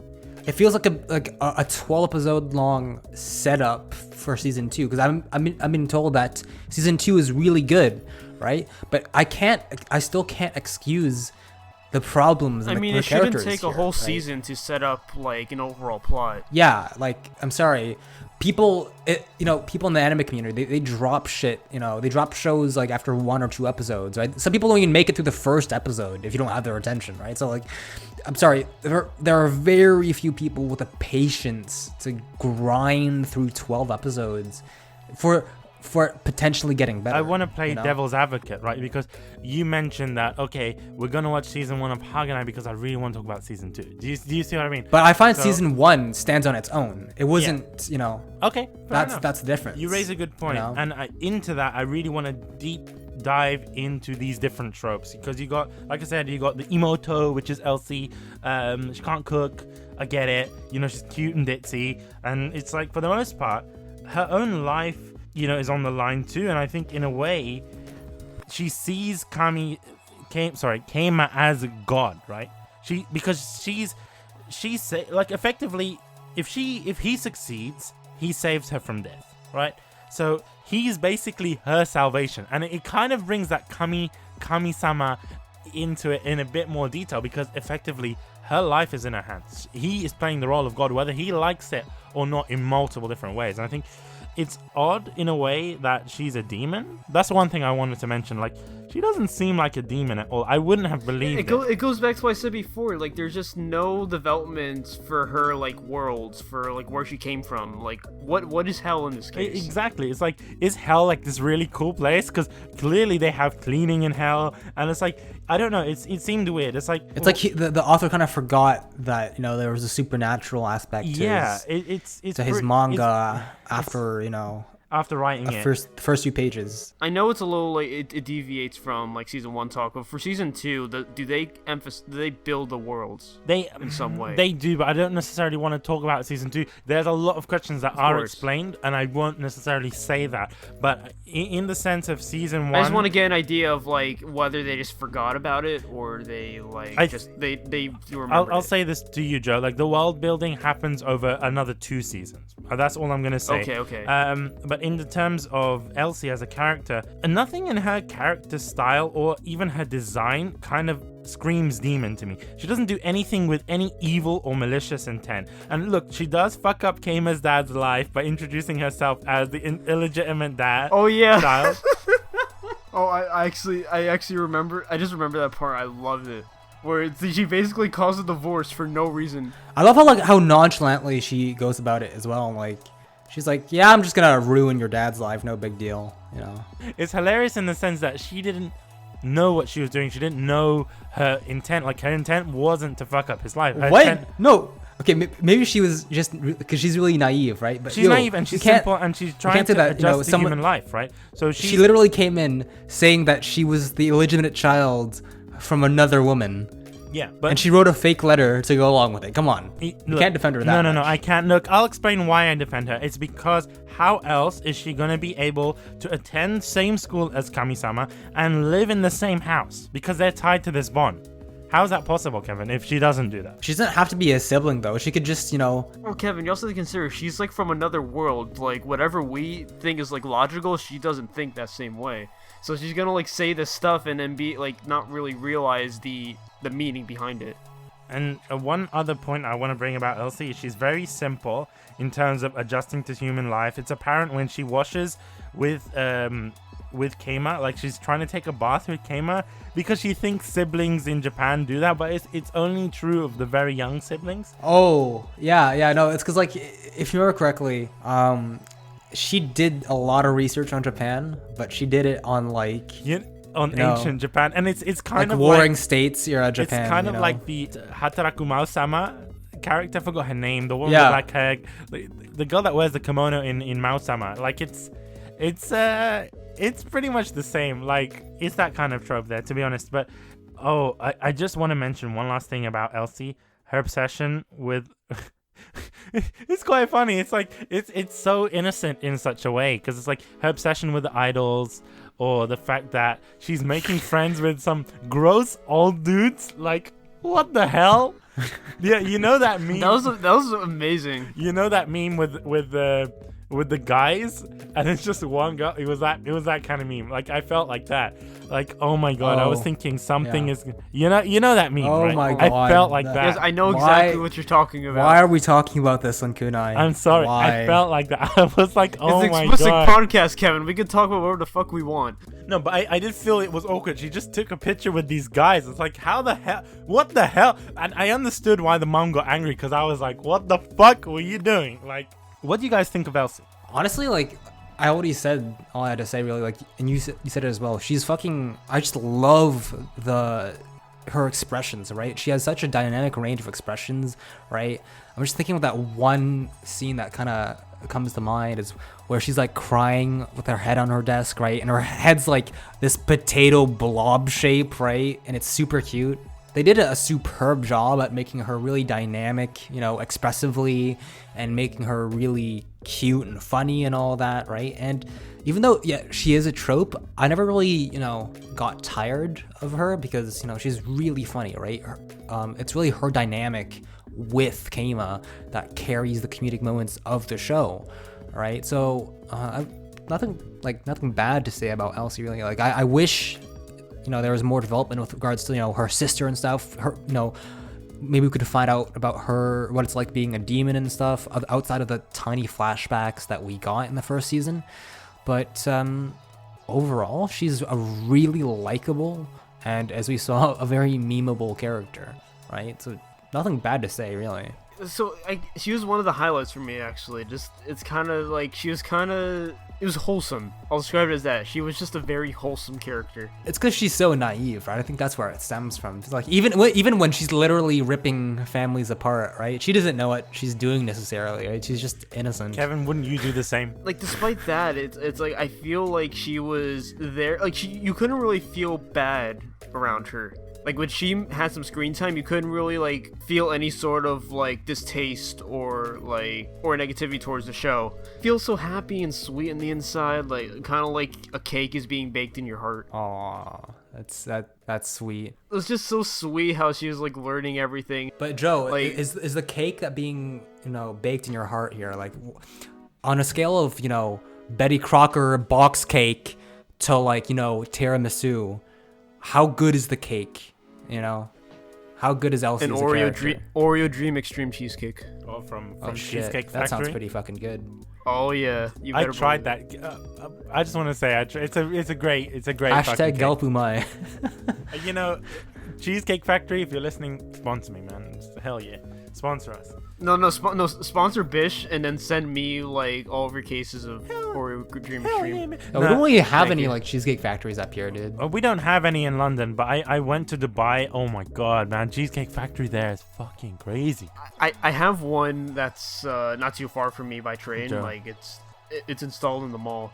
Yeah. No. Okay. Look. Okay. Thank you for bringing me back to reality. But anyway, yeah, Elsie was just so like, just so sweet, so active throughout the show. Like she made everything bright and shiny for me, to put it in the simplest words possible. You can't bring yourself to hate her, honestly. That's true. Speaking you'd about have to be a monster. characters that we can hate on, Keima. Oh shit! Wow. Okay. There's not much I can say on him other than the fact that he is basically the NPC of this anime. He's like the main character, but he's very 2D. No puns intended, right? Well, yeah, he is like 2D kun, right? He's like literally 2D kun. He No, is. I would say that 2D kun has more development than Keima, and that's just saddening to say. I mean, I would say it's saddening. 2D Kun was actually kind of like he was a little interesting some way, but like he was again. I know what you mean though. He wasn't like substantial. Yeah, but even he got more development than fucking Keima, in my opinion. It's Keima's true. the protagonist, man. He's the protag, but he's treated like he's a 2D kun, right? Like I mentioned this, Keima isn't the first, nor is he the only 2D kun like trope in anime, right? And I feel that despite him mentioning that he has no interest in 3D girls, he's never had a girlfriend or kissed a girl. So it's like, it doesn't make sense. How is he the spark plug? How is he the spark plug that ignites this fuel? How can he transfer this knowledge onto real life girls? Like, it doesn't It's make only much sense. through tropes, as you said. It's right? true, That's the like, but problem. I mean, like, at the same time, it's like, if I was to do this in real life, or if you was to do this in real life, Kevin, you'd probably get punched in the face. Like, let's be real. Like, this doesn't happen. I'm not saying the anime is supposed to be realistic, but come on, it's like, how are you expected to make these girls easily fall in love? Like, is there something else that's on his side? Is Elsie using that's some sort of dark actually a magic? thing, though. I never felt like any of them did fall in love with him, right? Because even though Elsie says, you know, oh, you have to win their hearts, whatever, I always felt that this is more like, you know, just them coming to terms with their past. You and think shit. it's basically like this persona situation? Persona. They need to Yeah, come up with their I true feel self. like it's like a poor man's persona. It's like shitty persona. I don't want to say that, but That's basically what it is, man. Especially you're not me. I mentioned Rise before, right? This is like shitty persona. I'm sorry, but the thing is, like, Keima, he ain't no Yu Narukami, man. Oh, ain't but a he player. is. I did mention it here, actually. I said, where did I actually wrote it down. I wrote down he's Yu Narukami somewhere in my notes. No, but he doesn't have any of the charm or anything, right? Bish, I have no idea how you're going to explain this. Okay, his name is Yu Narukami, right? Kami means God, Okay. right? Kami-sama. Oh okay. my god, you're grasping at straws here. I'm grasping at straws here, but it going back to that poor man's persona, he is the poor man's Yu Narukami. Come on. Yeah. He's got the glasses, he's got the kind of similar hairstyle, you know. It's a shame too because he's actually like really smart throughout the show, but he like puts it all in front of like a 2D facade. Well, I mean, not really a facade. It's like it's kind of legit how he feels, but I do admit I like the fact that he's incredibly smart to the point where he can just continue playing Galge without like even paying attention in class and getting 100%. that's what, I love that because like that one teacher who like what was his name again? The guy. It was Kodama. His name is Ichiro Kodama. I hated him. He was like the worst You character know, his face, in that show for me. looked like a puckered asshole. Like, that's what it looked like. I just hated when he like interjected, and then it felt so good when Katsuragi was like he was just playing his games while he was doing well, and then he just like the teacher got really pissed and like yeah, you take it, man. You show him. But you know what? I think that we should get on to, the love interest now, because I've been dying to hear your opinions on them, right? Because Bish, you've been teasing us with Mio, right? Joe, I don't know what you think about Shiori, right? Like, what characters stand out to you here among the love interests? I mean, I kind of already explained it throughout the episode so far, but like the question I wanted to ask earlier, actually, right? You say that Shiori is interesting to you, is relatable to you, because you can retreat into your world of games, right? But she retreats into her world of books in her case. Yeah. And you can relate to her, social issues and stuff, right? Her anxieties and all that. You find her very human. Yes. But my question for you, Joe, is Keima has the same issues. Why do you not relate to Keima? What makes you relate to Shiori but not Keima? Because in my mind, they both they're in similar positions, right? Except Keima, obviously, he's an outcast, but he doesn't have the same problems necessarily. But I want to see them being so similar, right? Being so. I mean, I don't really see them as similar though. That's the thing. Like, I found them to be very different. Because both of them have they retreat into their own worlds, right? They kind of reject society and stuff, right? Well, yeah, but like Keima kind of rejects it because of like a specific ideology. Like, Shio rejected society because it was too much for her. Well, to be honest, we don't necessarily know with Keima why he rejects that ideology. It's not necessarily expressed. Well, that's true, but then at that point we're kind of saying that Shio and Keima are essentially the same character, and I can't really sit well with that because it's I felt Shio was more genuine with how she expressed her feelings. And but Keima is also very clear cut on his opinions. He's very clear cut, but for the opposite reasons, I'd say. And what do you mean by opposite reasons? It's just actually, I don't want to say opposite reasons. It's horrible way of wording it because I don't really know Keima's past, but he was honest in a very obnoxious way. I guess that's one way to describe it. All right. So it's more so their personalities that differentiate them. Yeah, in your mind. The personalities and the way they talk. It does, because let me diverge from the world God only knows for 1 second. In Steins Gate, Okabe is very Chunibyo, and yeah, I still think of him as one of the best characters in the show because eventually he puts down that Chunibyo facade in order to focus on a very tough dilemma. Okay. Well, I don't want to say dilemma, more of just to kind of solve a very grave situation that involves that could cost the life of somebody dear to him. I don't want to spoil anything for this, of course, but it's I love characters like that who are they have they show some sort of personality, but they show the personality for the sake because of something else. Yeah, well, I mean, now that you mention it, I do find that, perhaps genuine wasn't the right word to use here, but I do find that Shiori is more believable as a character, right? Yes. Whereas, Keima feels like a meme, right? His obsession with games and stuff is, constantly the butt of jokes and stuff. And, Shiori is mocked as well, right? She has her funny moments because of her, disability, or not her disability, but, her inability to express herself and stuff, right? But yeah, I do sympathize with Shiori a lot more because it feels more serious, right? They handle it in a more serious manner than with Keima, I guess. Yes, it's a lot more mature. Yeah. It's, she's an archetype, but she's an archetype that you could, totally meet in a real school, whereas Keima, I find, is just a bit too over the top, Yeah. Okay. And now you, Bish, about Mio. Well, Mio. No, we haven't really talked about Mio at all, have we? This is your time to shine. I want to put this out there, right? With Mio, yeah. I felt so sorry for Mio.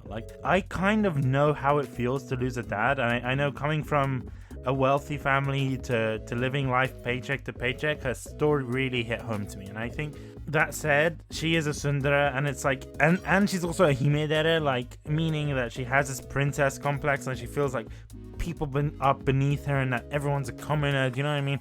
So I think she can be considered to have these daddy issues, but I think more so that that was her entire character, though. Let's be real. That was her entire fucking character. Yeah. It's more so that she doesn't want to come to terms that her dad's dead. And I think that's why she doesn't want to burn incense for him in his shrine. And oh yes, I can see why that relates to you. So because I remember you mentioning that on the My Hero Academia so episode. it's kind of like that sort of thing. It's like she doesn't want to leave that memory behind. She doesn't want to have memories of him. She just wants to. Do you see what I mean? Not like have. She wants to have him there. Yeah, she wants to have him there as opposed to have memories of him. So I kind of relate to her. And also, I before we kind of get into your serious point, I want to meme a little bit.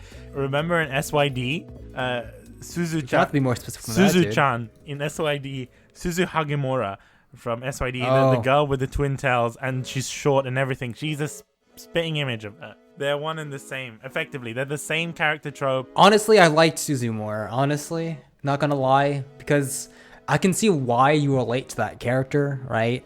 But for me, I really couldn't. And let's be real here, all right? Even if you could relate to that character, I think there are other characters in anime that are more fleshed out, more well developed than Mio, right? That handle the whole topic of loss of a family member, of grief and stuff, a whole lot better than Mio, right? Because I'm not trying to shit on Mio, right? Because I think this more or less applies to practically every single character, bar maybe Kenon a little bit. They're just really two-dimensional because, let's see, Mio, her character development starts and ends with daddy issues. For Kenon, it's right, she's like Risei Light, Risei trial version. Risei Light. Yeah, she's like the no-name brand of Risei, idols. Risei Max, man, like Pepsi Max. Diet Risei. There you go, Diet Risei. Why would you drink Diet? It just tastes like liquid sugar. Why would you like Mio? She's like, Risei, but shittier. Or no. Oh. Sorry, no, that'd be Kenon, but. Oof. Kevin, it's very interesting that you get confused with all the characters. It kind of because this thing I don't really give a shit about. No, but a that's lot what of I'm the saying. characters It here, shows right? how little we care about these characters. The fact that we can't even remember their names properly. Because I'll be real with you. I don't remember their names because I honestly, in my head, the way I see it is girl number 1, girl number 2, and girl number 3. And girl number 1, I remember her because she's the himidere, the rich girl, right? With daddy issues. Number two is poor man's Risei because she has trouble reconciling her idol self and her real self. Girl number 3 is the typical, Dandere. I just want to mention that there's four girls that were conquested. Ayumi doesn't count. She doesn't count. No, she doesn't. No. What, she's she, like demo. She doesn't exist. She's a demo. She's like Silent Hills. If Silent Hills were shit, or PT, she's like a glimpse of a character. She doesn't even get, she doesn't deserve to be called a character. She was there for one episode, man. She did fucking nothing. I'm sorry. She's basically the demo character. She's like in Honey Pop, right? The first girl that you meet. I would rather, that girl from the glitched painting game be a character than Ayumi. The glitched painting game? Yeah, at least with that character, right? You get to feel for her, right? Because she's stuck in the game, and you feel. You don't feel anything for Ayumi because you don't fucking think of her. I honestly forgot that she was there like after 2 episodes. Did we see her afterwards? I don't think we did. We do see her afterwards because she's in class and shit. But no, like, is that Ayumi? Anything. I don't think that was Ayumi. That's Ayumi. That's Ayumi. No? No, that's Ayumi. Are you sure? Yeah, that's Ayumi. That's Ayumi. Yeah, I thought that was a completely different character, to be honest. No. Also, can we just take a moment to talk about the fact that once her arc was resolved, like nobody batted an eye to the fact that she faked her injury and then went out running. She didn't fake her injury though, did she? Yeah, she did. She did. Oh shit. Okay. See that's something I don't even remember that because it's so fucking forgettable. All I remember about her is she's the track and field girl, and that like I'm struggling to think of what I remember from her character. She's track and field, and that she won the competition, right? And that's how the Lucille was exercised. That's it. That's literally all I remember from Ayumi because she does fuck all, right? But sorry for going on the rant there. It's just no, it's good because she is the character that we do need to discuss in that sense. Because she is around. Okay, can we get to favorite least favorite characters? Because I'm on a roll right now. I have to continue. All right, cool. All right, I think my favorite character is Kenon, right? And I can't even say it's my favorite character actually. What did you say? Kenon. What your favorite or least? Favorite character. Okay. And hear me out here, all right? Favorite is kind of a strong word because like she's all right, you know. She's like cold pizza, you know. So like cold pizza is better than no pizza, but like it's still meh. Kevin, can I just say something to you? Cold pizza is better than warm pizza. No, get the fuck out here, man. No, cold pizza is shit, man. You have to eat it hot, you heathen. Yeah, when you're hungry like a starving peasant, of course you don't care, but if you've got the time, man, you have to heat it up. No, Kevin, right? Sometimes I order the pizza hot and then leave it in the fridge for next day and eat it. That's what I do. Just get out of here. I'm sorry. No, damn you. Oh, he got sent to the corner of shame. I know it's sacrilegious. Yeah, and you know what? You probably eat like fucking cold Domino's pizza. Like that's tastes what like it is, man. Cold man. Domino's. Man, you have no self-respect, bish. I can't believe. I don't. Anyways, maybe you like Kenon because she's cold pizza, but I'm using that as, you know, not really an insult, but it's just the reason why she's my favorite character is not really because she's a great character in her own right. It's just like the other characters are just so bad. She's basically like the one down the list. Like he went down the list. It's like, okay, this character sucks. This character sucks. She's the only one that stuck out the most. That's basically how I chose my favorite character here, right? Because okay, she's the only one that actually has this supernatural aspect to her that makes it interesting, right? She might actually fade away, right, if Keima doesn't get to her in time and stuff, right? So that puts on the pressure. You know, Kevin, I do want to kind of agree with you, but I think when I first watched this, my favorite character was indeed Elsie. I think it's because she was a good source of comedic relief, and she wasn't a punching bag of jokes. But I'm talking about the love interest here, right? Elsie is also a great character, but just here, I was talking about, you know, characters in the way that they were developed, right? More like I was taking them seriously because I've already established that, you know, I like the show as a comedy. It works great as a comedy, but the romantic part here, the serious part, I think Kenon is the only one that really gets it sort of right because, you know, again, the supernatural aspect, right? There's the pressure, there's a race against time, right? So already two of the things that Joe and I mentioned that are an issue with the show are kind of resolved with Kenon. And also, you know, just I guess I just like the way that they tackled Rise in Persona 4, and I was like, you know what, an attempt was made to live up to that, you know. So that's why I find that she's the best, right? She's kind of like, she's the best of a bad situation, basically. She's the best of a bad situation. You know, she's kind of like the cheese pizza slices at a party, right? Like nobody actually wants it, but you know, if it's only slice left, right? If you had to choose between that and a vegetarian, you're like, fuck it, I'll just take the cheese slice. And that's what she is. She's like the cold cheese slice of pizza that's left on the table. Wait. Compare that to vegetarian pizza is quite good, by the way. That's one. That assumes everyone else was like enjoyed though. That's true. That's like if the pizza delivery man went to your door with one slice of cold cheese pizza, right? Okay, so I do have to agree with you, but for different reason. I think I like her mainly because she is that source of music and such. So it's a very superficial reason to like a character and to say that she's my favorite character, but that's because she's a very superficial character. All of them are to begin with. So I'm kind of forced into doing that, and I feel dirty for doing it. Okay, wow. Joe, who's your favorite character?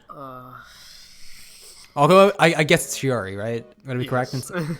I mean, it's weird because like I have a tendency of saying like the best girls are also my favorite characters because normally when I choose the best girl, it's because they stuck out to me a lot compared to like the other characters. Like not just because like they were adorable, just because they looked pretty. It's like they actually had like some sort of quality because that like made them. Like that resonated with me the most. Mm-hmm. But yeah, like even like it's only for like the most part, but even then it's still kind of like a tendency. So that aside, we already mentioned with Elsie, right? Her design being really distinct and stuff. But other than Elsie, what do you guys have to say about the character design? Was there anything that stuck out to you, or? It was pretty bland, mainly because for the most part, all the characters were in their school uniforms.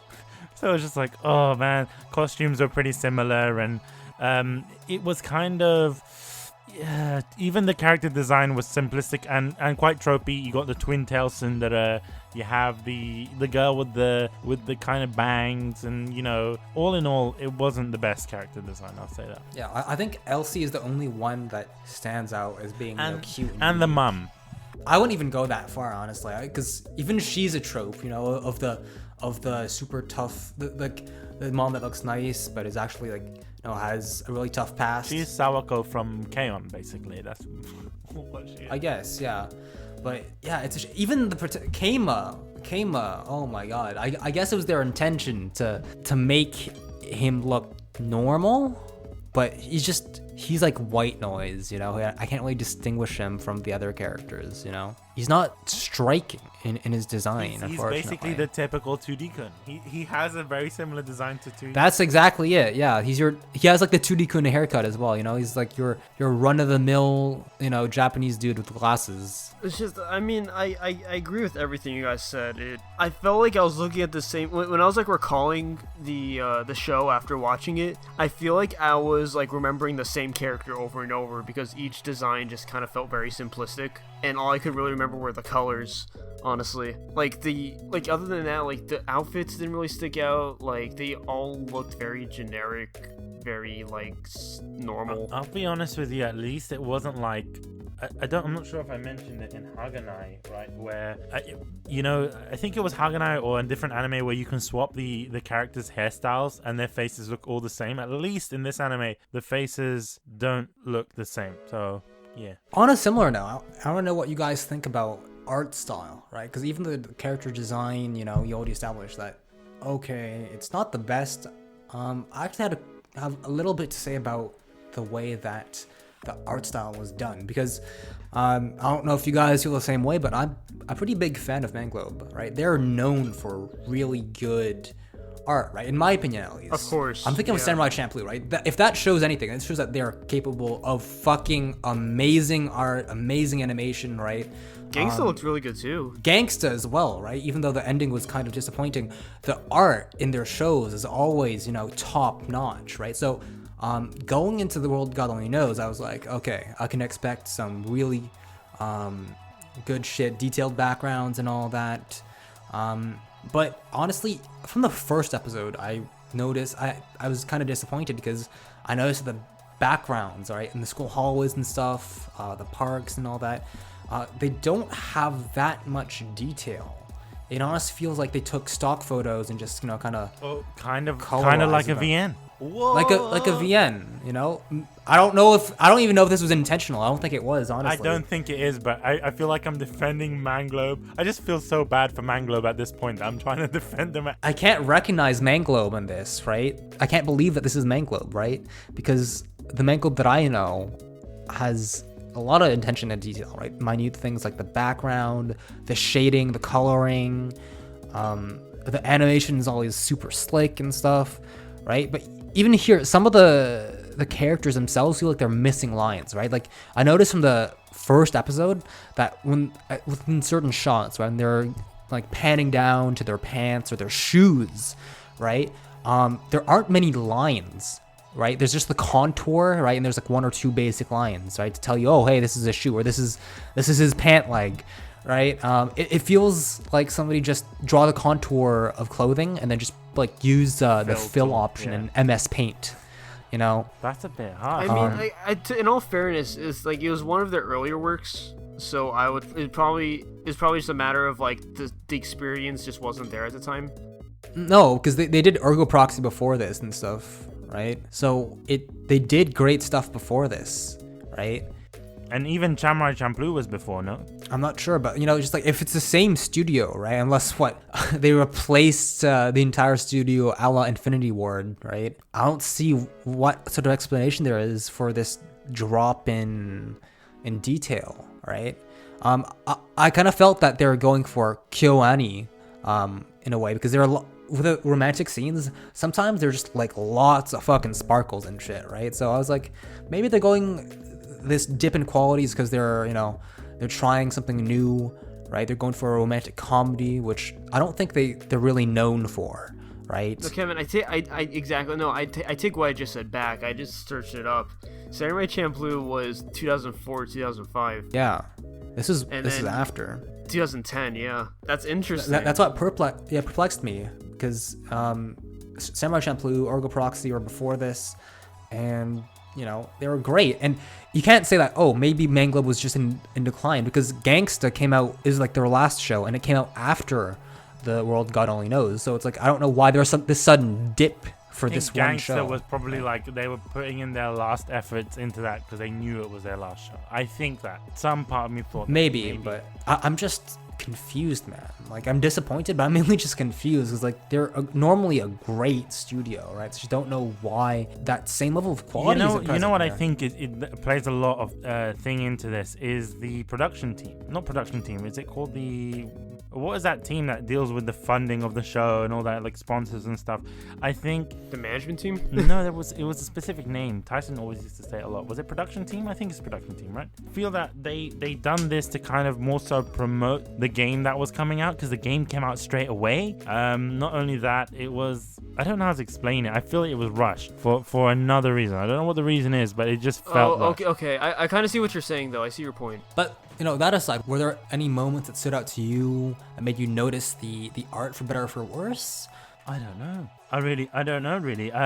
You mentioned these kind of Kiwani sparkly kira moments. Yeah, I noticed those. I noticed that. Like they tried to emulate it. Yeah, they I'm not tried saying it's to. at the It's same not the level, best, right? but but they've done it in a comedic way. I find it's great. I like the chibi artwork that they do of the characters, and like I said, the end cards are really nice. Like the comedic moments are definitely well done, right? Both in art and animation, right? I find that the lines, the fluidity of the lines, the chibi characters and their movements are very fluid, right? The the detail on the expressions, right, during comedic moments, right, in the chibi characters is really well done, right? So the comedy aspect is really good. It's just the rest of the time, I just wish it was up to that same standard. I can't say that it is, unfortunately. More so, I kind of want to talk about the music in the show, because we kind of talked about the animation style and the art style and such. To me, in like opening and ending, or do you want to go on about the canon? Yeah, I want to start on with opening and ending, and then other music as well. Do you guys know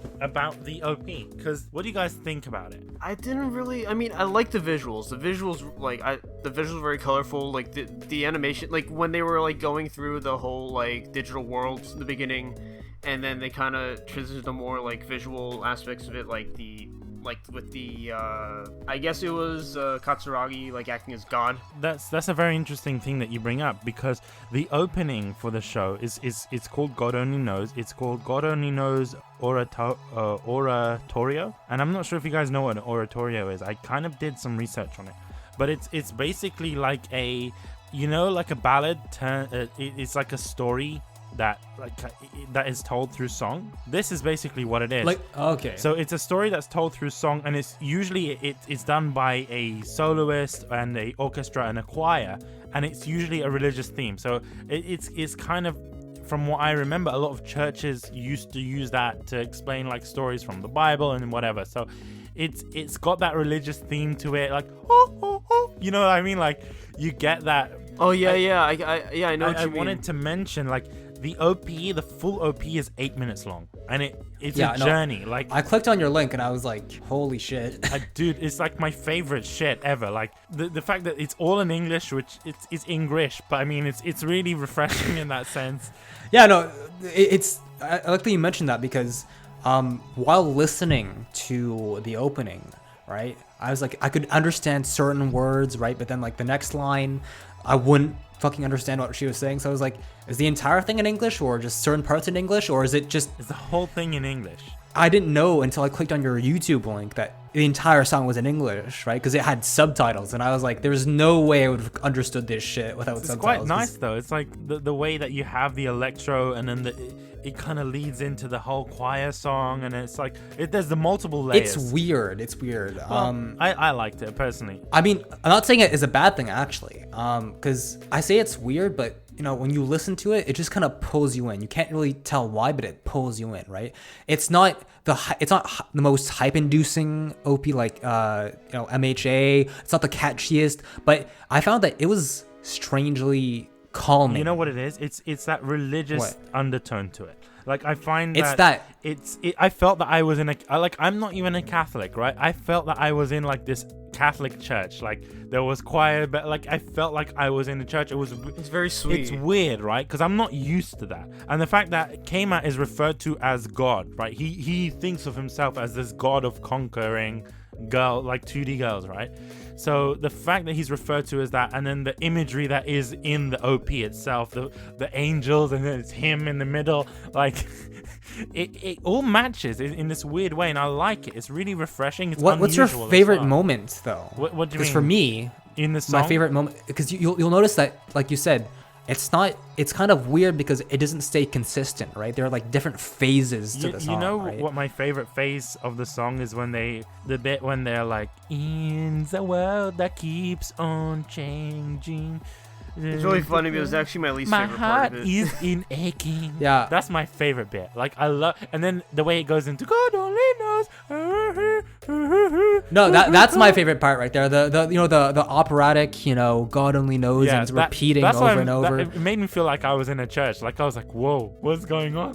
That I really liked, but it was that one part when like her voice like suddenly became very high pitched. I didn't like that. Okay, I enjoyed it. I find the transition was odd, but it worked. But seriously, no, it's the fact that even if you watch the original OP for the 8-minute long thing, it starts off in such a weird way.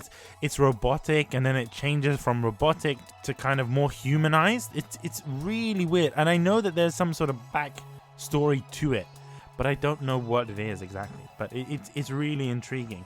I want to kind of also talk about the ending. I'm not sure if you guys noticed this, but each arc had its own unique ending, in the sense that the character that's in that arc was the one that was singing. So in Kanon's arc, it was her singing. I did notice that. In Shiori's arc, it was Shiori singing. So I'm not sure. I didn't notice this the first time around, but the second time around, I did notice it. I found it was pretty cool. And I also want to mention the artwork that was in the background. It was pretty satisfying to the end. I think the ending sequence stood out more, showcasing the characters and their kind of quote-unquote love for Keima. At first, I didn't understand while they were playing with the paint, because I was like, why? Is this some sort of weird foot fetish thing? Like, I got so confused. But then there was that payoff in the end when it was just this picture of Keima and he's not smiling. And I'm like, what the fuck? I found it was kind of hilarious. Like, the expression that they decided to draw him in, it was hilarious. I found it was just all too funny, and it kind of made me feel warm inside when I saw that picture of Keima. I was like, oh, that's so cute. Like, for me, I think it's the animation of the ending I prefer, and the music of the opening that I like more. Both are really good. They're both pretty solid, but I found that the ending probably fit the show a bit more. It fits the romantic aspect of it. It's simple, but it's cute and really catchy, right? And it's all just satisfying. It comes together very well. Whereas the opening, as good as it is, I found that it didn't really fit. Honestly, it didn't really fit with the show, because you and I, Bish, we really like the whole the operatic aspect of it, right? You feel like he's actually a god and stuff. But with the harpsichord in the background and the opera singing, it feels so dramatic, right? It's serious, it's melancholic, right?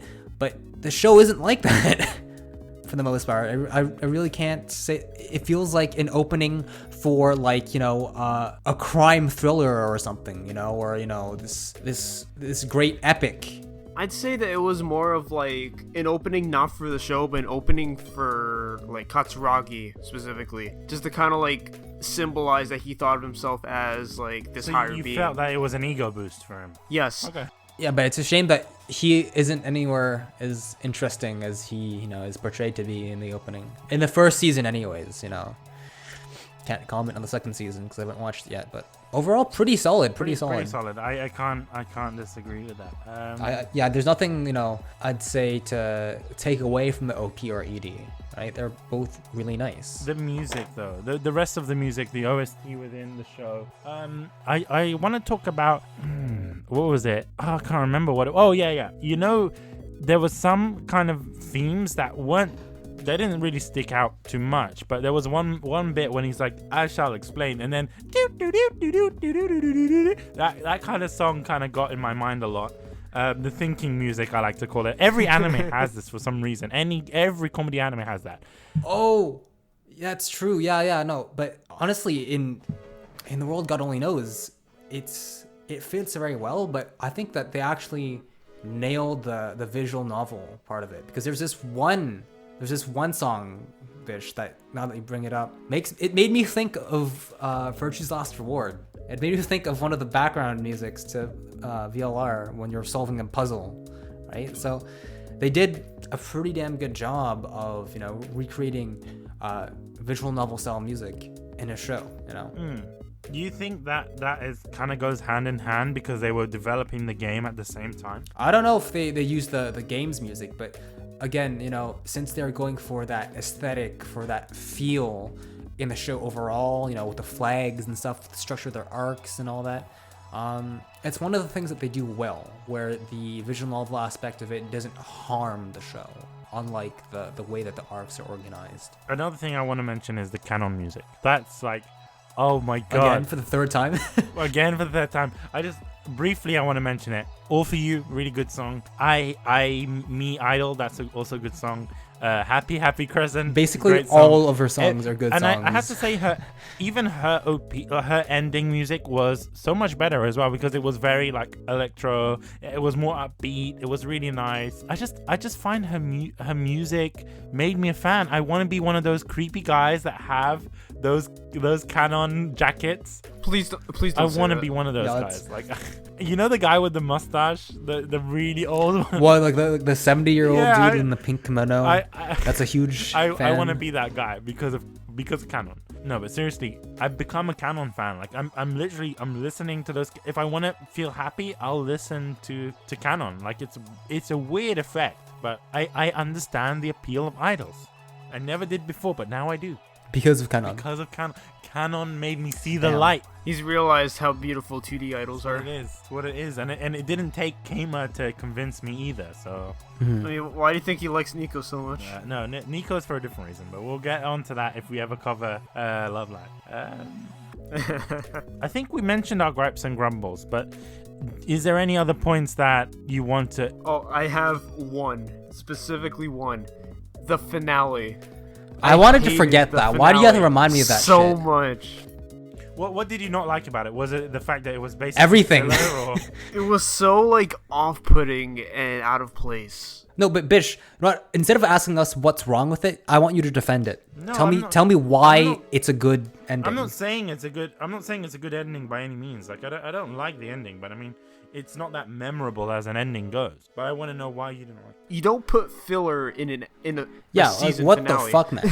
It was memorable, but it was memorable because I was like, why would they put fucking filler? I was like, wait, this is a joke, right? Maybe there's a 13th episode that I forgot about, Maybe... Do you know what I think it was? I think that they weren't going to be greenlit for a second season, so hence why they didn't do what do you say?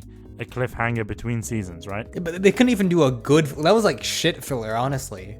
If I remember correctly, the entire episode was him trying to catch up on games, and that was it. That was literally it. Okay, Bish, if you want a more serious answer, like, when I was watching it, I didn't really see how it was relevant. Like, why was it included in the first place? Was it for laughs? Was it to kind of see something about his character?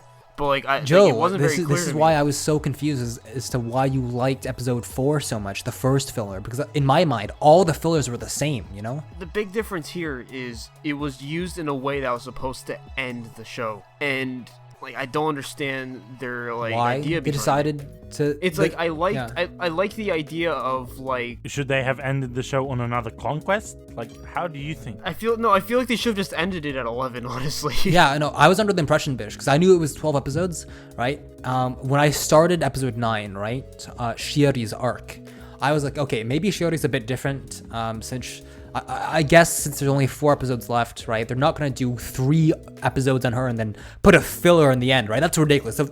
No sane person would do that, right? That's so dumb. They wouldn't do that. So I guess Shiori's going to be split over 4 episodes instead of 3 episodes like the other girls. But nope. Okay, but here's the thing. Like, I liked the idea of... I like the fact that they developed his, like, 2D God of Conquest persona, like, a little more with that. However, it was done in a way that was just out of place and didn't really have a good transition. It just kind of came out of nowhere.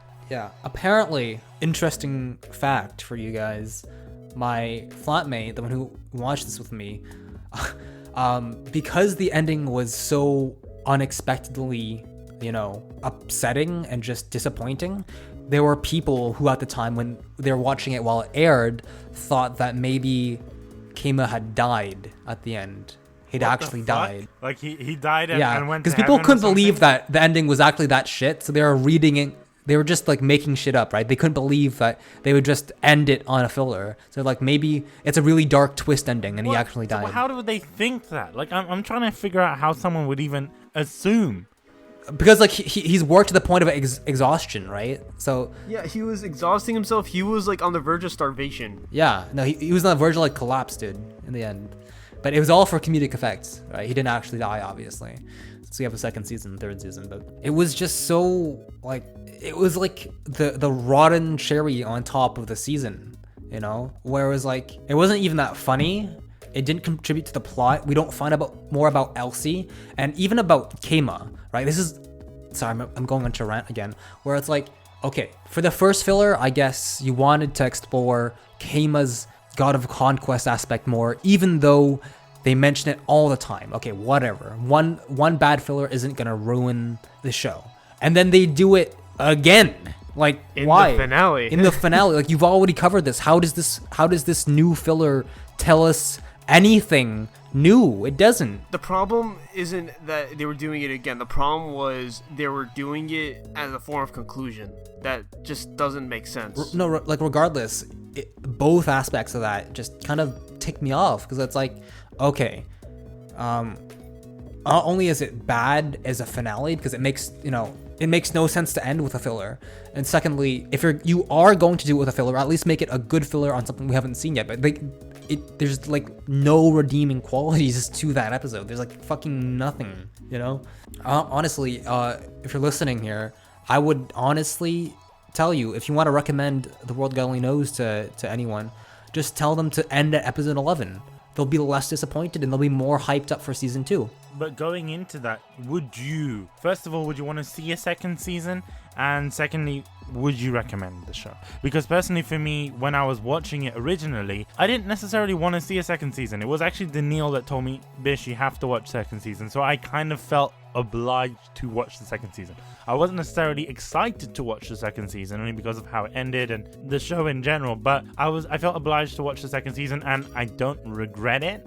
For me, honestly, my opinions kind of changed. But before, when I just finished the show, right, when the credits rolled on the final episode, I actually got up and I was like, what?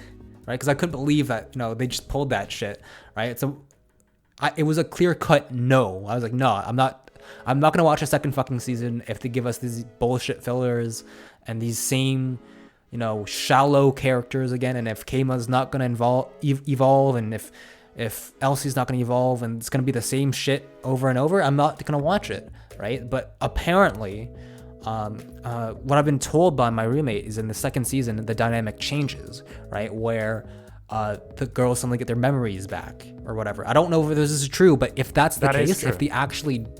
Okay, if they do, fix the mistakes they made in season 1 and there are new developments in the story to mix things up a little bit, then maybe. I'm not at a yes, but maybe. If I have some extra time to kill, right, and there aren't any other shows I don't want to get to, then perhaps I'll give it a shot. But just again, like Joe said earlier in the episode, man, it doesn't take 12 episodes to set up a universe, right? It doesn't, right? I'm fine with, okay to good first seasons, but I don't know. Overall, I felt that it felt mediocre, they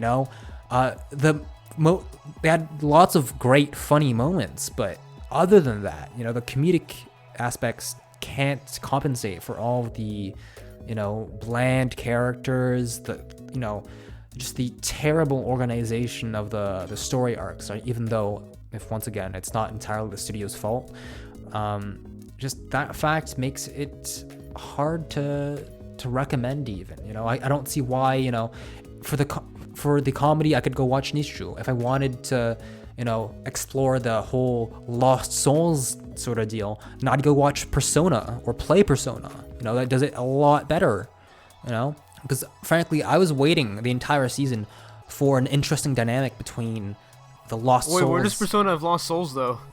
No, but it doesn't have Lost Souls, but it deals with the same topic more or less, with facing your inner demons and shit, right? Mm-hmm. Okay. But yeah. With Lost Souls, right, they never, I don't want to sound like a broken record, but they never really expanded upon it, right? The only time you actually see the ghost is at the very end, before they get captured, right? I was expecting something clever or something, a nice twist where maybe, a ghost was actually interacting with one of the girls, right? Like talking to them or whatever, trying to get them to do bad things, but they never mixed up the dynamic in the first season, which is my problem, right? So again, it's hard to say that, I want to watch the second season 100% after my taste of season 1, and it's also hard to recommend this to anyone because I feel that it doesn't excel at any one thing, right?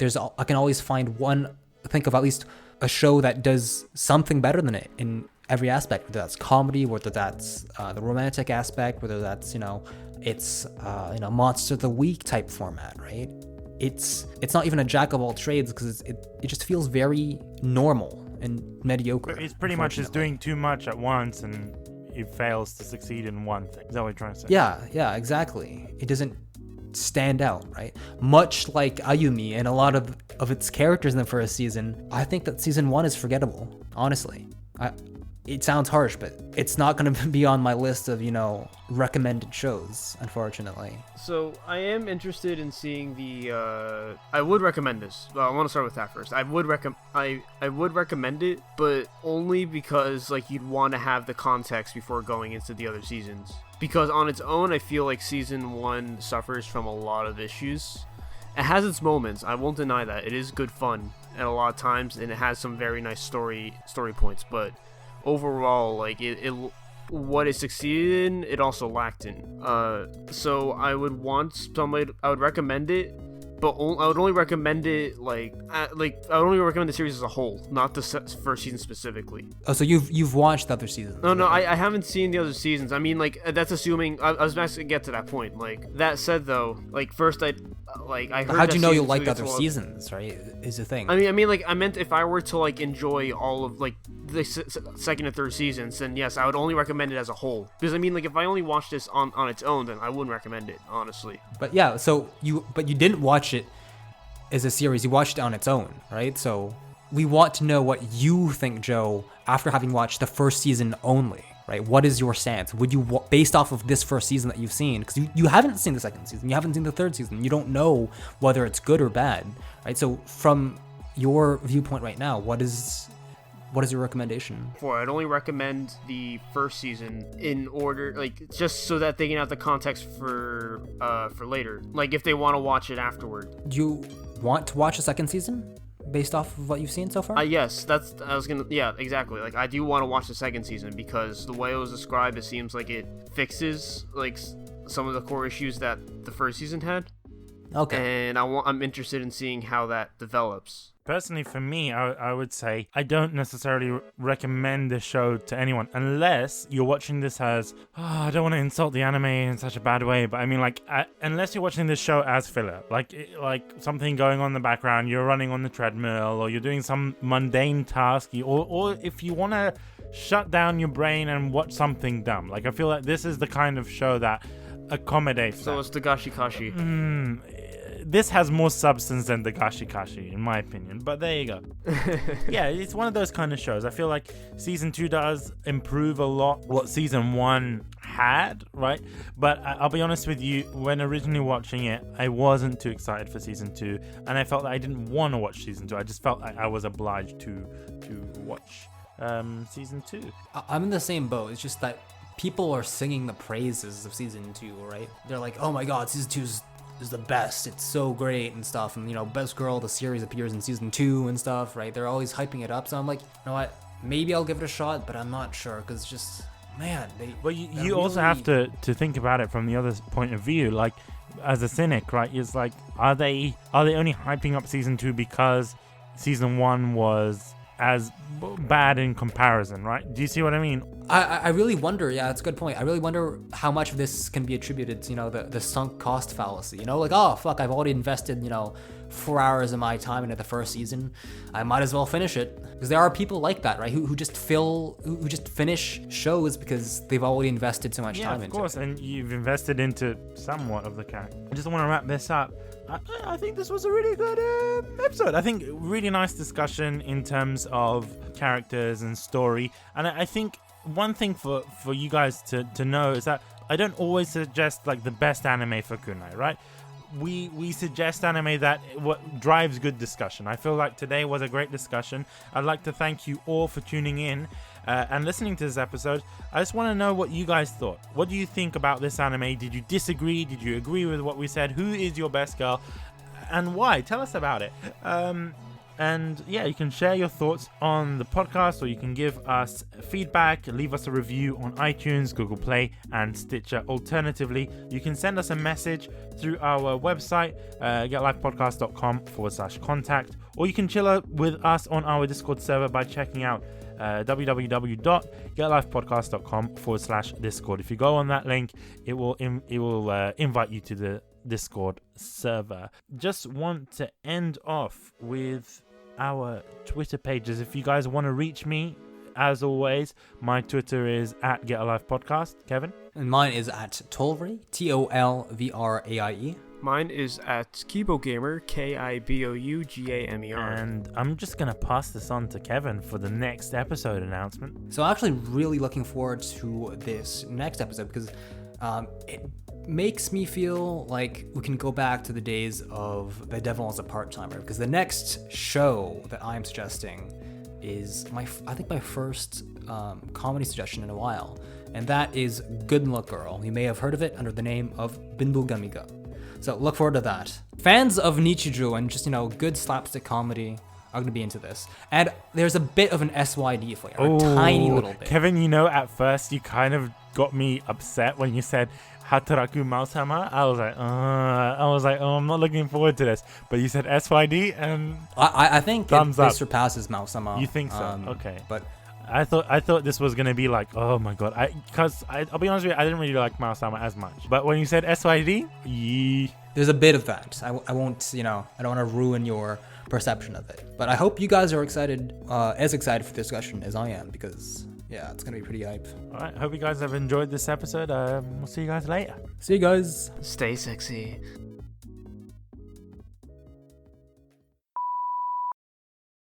Because it's been half an hour, man, since we were supposed to start. Meng?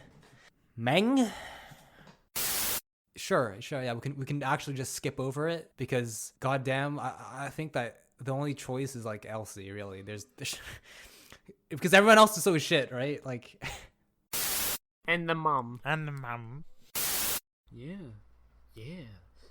It's time to take a piss. And just because you mentioned Haganai, William is shaking right now, listening to this. I'm the captain now. Ripping families apart. It's hilarious. No, I didn't know. Kevin, you're twisting my words. Well, I know I'm going into Photoshop after this recording and making some photo magic. No. Oh, dear God, no. I know you're the new director of fanfics, Joe. but this is too much, Joe. You can't be doing that. Did you kick Joe? God. I banished him. You sent me to the corner of shame? Yeah, I sent you to the corner of shame. You deserved it, don't lie. Mr. Keima, I don't feel so good.